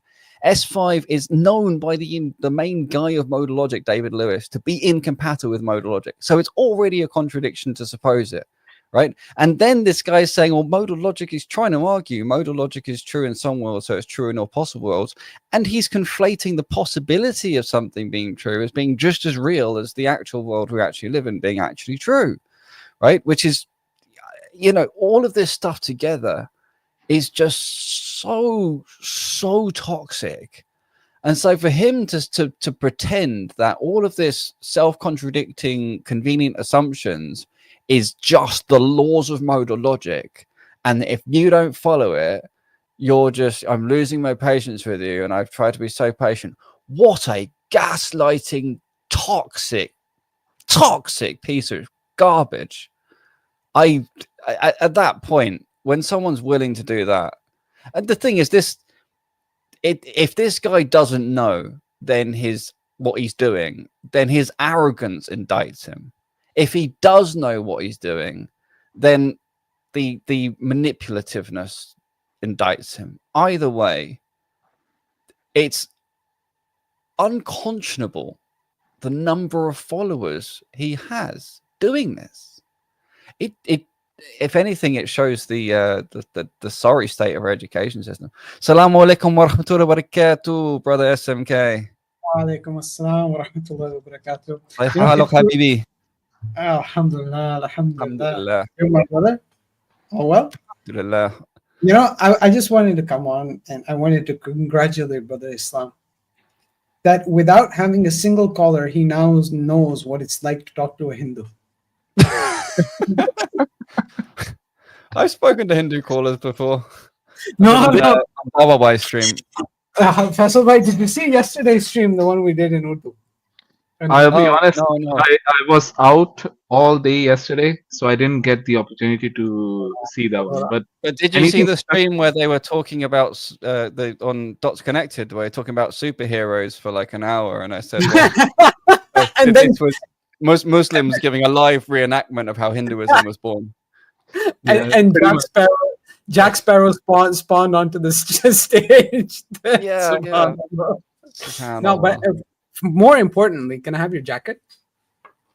If you really like it, actually, yeah. If it fits you, what's that mean your size? If it fits you, I will send it to you. It is so deeper. It is absolutely. Did you make it yourself? No. This is just one. Oh, but mashallah. No, I wanted to congratulate you if you made it yourself because mashallah, it's beautiful. Beautiful. No, all right. What's the real reason you're up here? If you like it, then I'll send it to you. What's the real reason I'm up here? The real reason I'm up here is to ask Brother Islam Hakim to learn Hindi so that he can talk to some Hindus because it would be right up his alley. TK. No, but you see, That needs some. That sounded like Telugu though.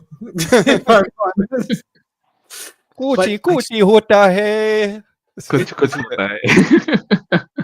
This is all I can do. That's everything. I'm exhausted now. But subhanallah, because we had a stream yesterday, and that stream also went for 5 hours, and we basically asked a simple question: that can God be a man? And basically it just devolved into exactly what you're explaining right now in regards to S5 and just clever substitution of words. Okay, define God. And the kind of definitions I got was just basically appeal to Sanskrit terminologies. Explain the terminology. Did you see the Dawa-wise one where the guy was saying like Brahma can create everything and Brahman can do nothing and he can do everything and there's no contradiction because X Sanskrit word. It's like exactly. The Maya. Yeah. The Maya. Then you have to understand 3 different kinds of Maya. Oh no. But then to understand this kind of Maya, you need to understand this word. And to understand this word, then you need to understand this word. SMK, this is something I say a lot, and I firmly believe in this, right? Whatever these atheists can come up with, whatever the Christians can come up with, Hinduism has already been there, done that. 100%. From a philosophical maturity perspective, right? Hindus are much ahead of these atheists, the agnostics, the Christians. The Jews, the Buddhists, and all these type of people. But it makes a lot of sense. I mean, they have such a huge portion and have had such a huge portion of the world's population for such a long period of time. Plus, they had a huge portion of the world's wealth until the British came along. So like literally every believable thought pattern, right, has existed somewhere in that ecosystem. And the only ones that we don't really have anymore are the ones that people have died out because the British killed them.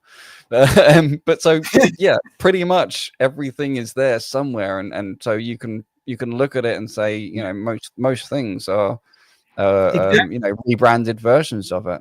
We have left for Islam, and even you can see the Islamic view obviously is that prophets originally came and people distorted stuff from what the prophets originally brought. And this makes perfect sense. This matches up perfectly well with what we see, what we observe. And Hinduism's just been, the Indus Valley, the Hindu the region where Hindu's spoken has been the longest running heart and soul of this ongoing game between the Shayateen and the Muslims. Subhanallah. Subhanallah. And it's really interesting you mentioned this, because if you look at the current state, and we actually addressed this in the beginning of the stream, Faisal Bhai, I don't know if you saw or not. Atif Bhai gave a very good rundown of this. He says you have 5 major philosophies which are included in today's landscape of Hinduism. And all 5 don't agree with each other. 5, there's actually more than just 5, right? I think it's 9 in total. Five major philosophies. By the way, I do have gems. Gems, bring you up, but here's the thing. I actually have to leave in about 5 minutes. So I don't think you come up right at the end. I have just one question.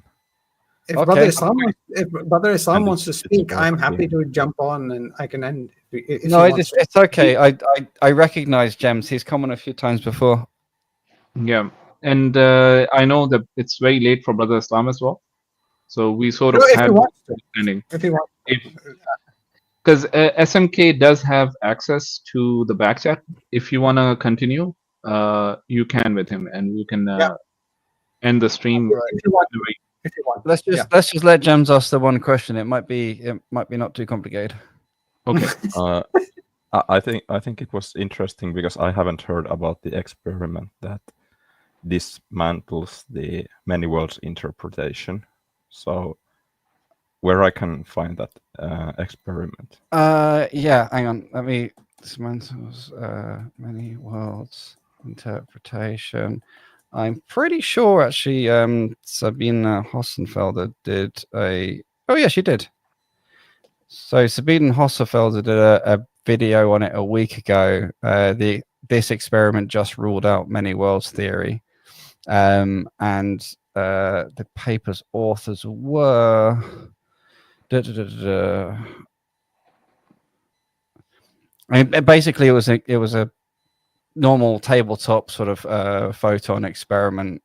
I won't go through and describe the details too much. It just says basically the probabilities don't cleanly split in a way that they would have to for the many worlds to work. As in many worlds means it's this or that is happening in separated worlds, and if any kind of many worlds, there would have to be bleeding of interaction between the worlds, which is really no longer many worlds. But I haven't gone and read the papers in too much detail. So yeah. I'm just posting what I found in the back chat. You can do. Yeah. This is just what I got from AI, and you can go look up. This is what I was just looking for the paper. Yes. Okay. So paper's title is Experimental Evidence, and it's on the archive, Cornell University. Experimental evidence for the physical delocalization of individual photons in an interferometer. Physicist Ryuya Fukuda, oh dear, Masataka Linuma, Yuto Matsumoto, and Holger F. Hoffman. Sounds like an international theme. Let's just say that. Yeah. There we go. So you can go look it up. I wouldn't say I'm not claiming or saying that it has been definitively disproven, because I haven't looked enough at the arguments and the detail. It has made significant waves, pun intended. I can't believe I didn't get a laugh. It made waves in the physics community. Anyway, so yeah. Look into it. I'll look into it. Yeah, okay, I see. Thank you very much. That's right. That's the way it's been billed and the way it's been looked into.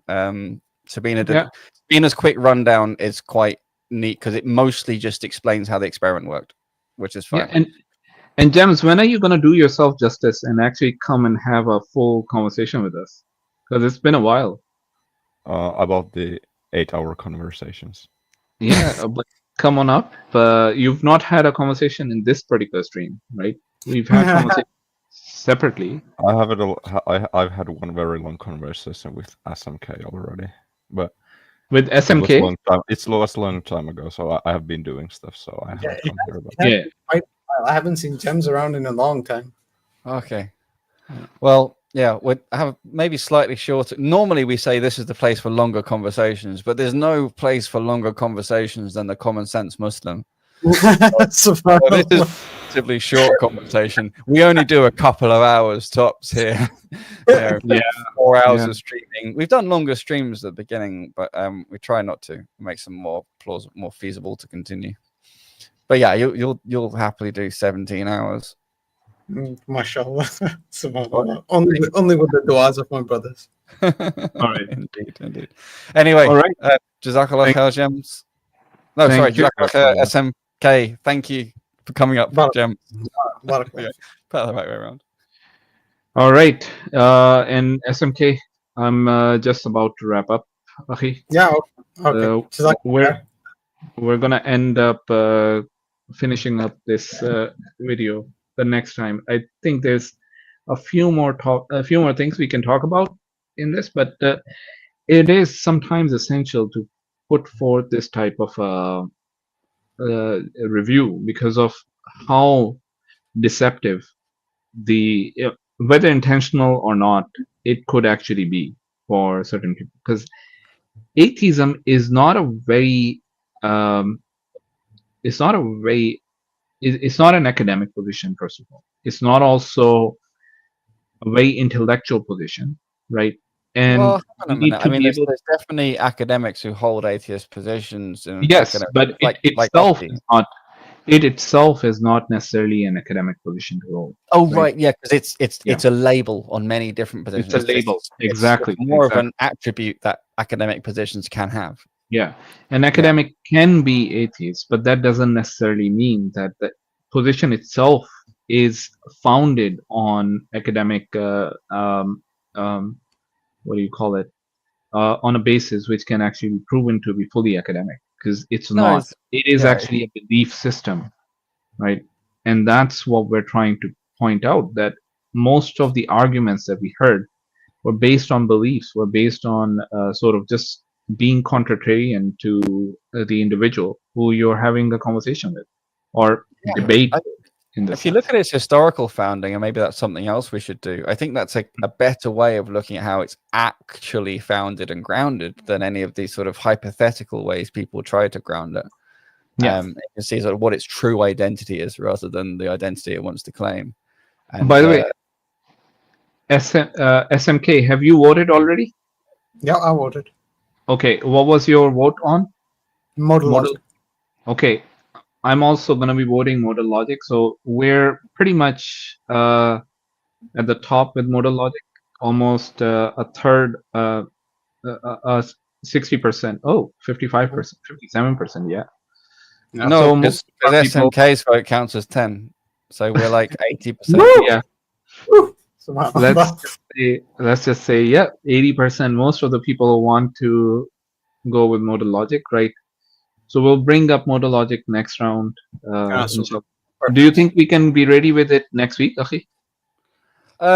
We could do. It probably won't be very well prepared. I've just got a lot of other stuff taking my brain space. I mean, we can mash through and do some stuff next week. I can probably have something more carefully ordered and considered for the following week. Okay. We'll chat about it. Let's see. We'll see. Let's have a chat. Next week, let's continue bashing Ian. Right. No, the thing is, I'm not sure about that. I think let's take some videos from that Nat person's suggestions. And you want to do that? Someone who's that I think that would be better, at least, because I mean people don't, a lot of especially atheists don't want to see you just go through and trash someone who's talking trash. It's just I get that, and I get why for a lot of Muslims it's good to see how and why this manipulation stuff works, but it's almost, I feel that if we first do the presentation of how modal logic actually works, what we should do if we're tackling someone like Ian is to watch through ourselves, note down the core themes, teach those themes up front, how those things work, and then run through his videos and let people see it for themselves. Because I feel the way we're doing it, people end up not being able to process it themselves, or they have to try and take my explanations best they can. I feel it's better to give people the tools first and then help them to figure it out than to sort of, you know, lecture. Okay, that's great. So it's pretty conclusive so far that modal logic is what most of our audiences want. I suspected it comes up more often as well. Yeah, and it's more foundational as well, because wave functions would end up being there's a very narrow scope of where it's going to be. I think if we'd said quantum physics, it might have got more votes, or maybe generated more fear and got less votes. I don't know. We didn't market it well. That's probably it, but we'll see. All right. That's yeah, if we put quantum consciousness, that would have gone up the rankings. Let's see. All right, so that's it for today. I gotta get going as well. And for everybody who joined us, thank you so much. Like, share, subscribe, and comment on our streams as much as you can. Right, it helps with the YouTube algorithm, and we want that rather than weird videos going up. Liking, subscribing, commenting on our videos, it really helps YouTube bring this forward to a lot more people, right? So hopefully you guys would continue doing that. And I would just remind everybody of our brothers and sisters, make du'as for them. Do not forget, do not forget, do not forget, right? So, with that, Assalamu alaikum wa rahmatullahi wa barakatuh. Wa alaikum salam wa rahmatullahi wa barakatuh.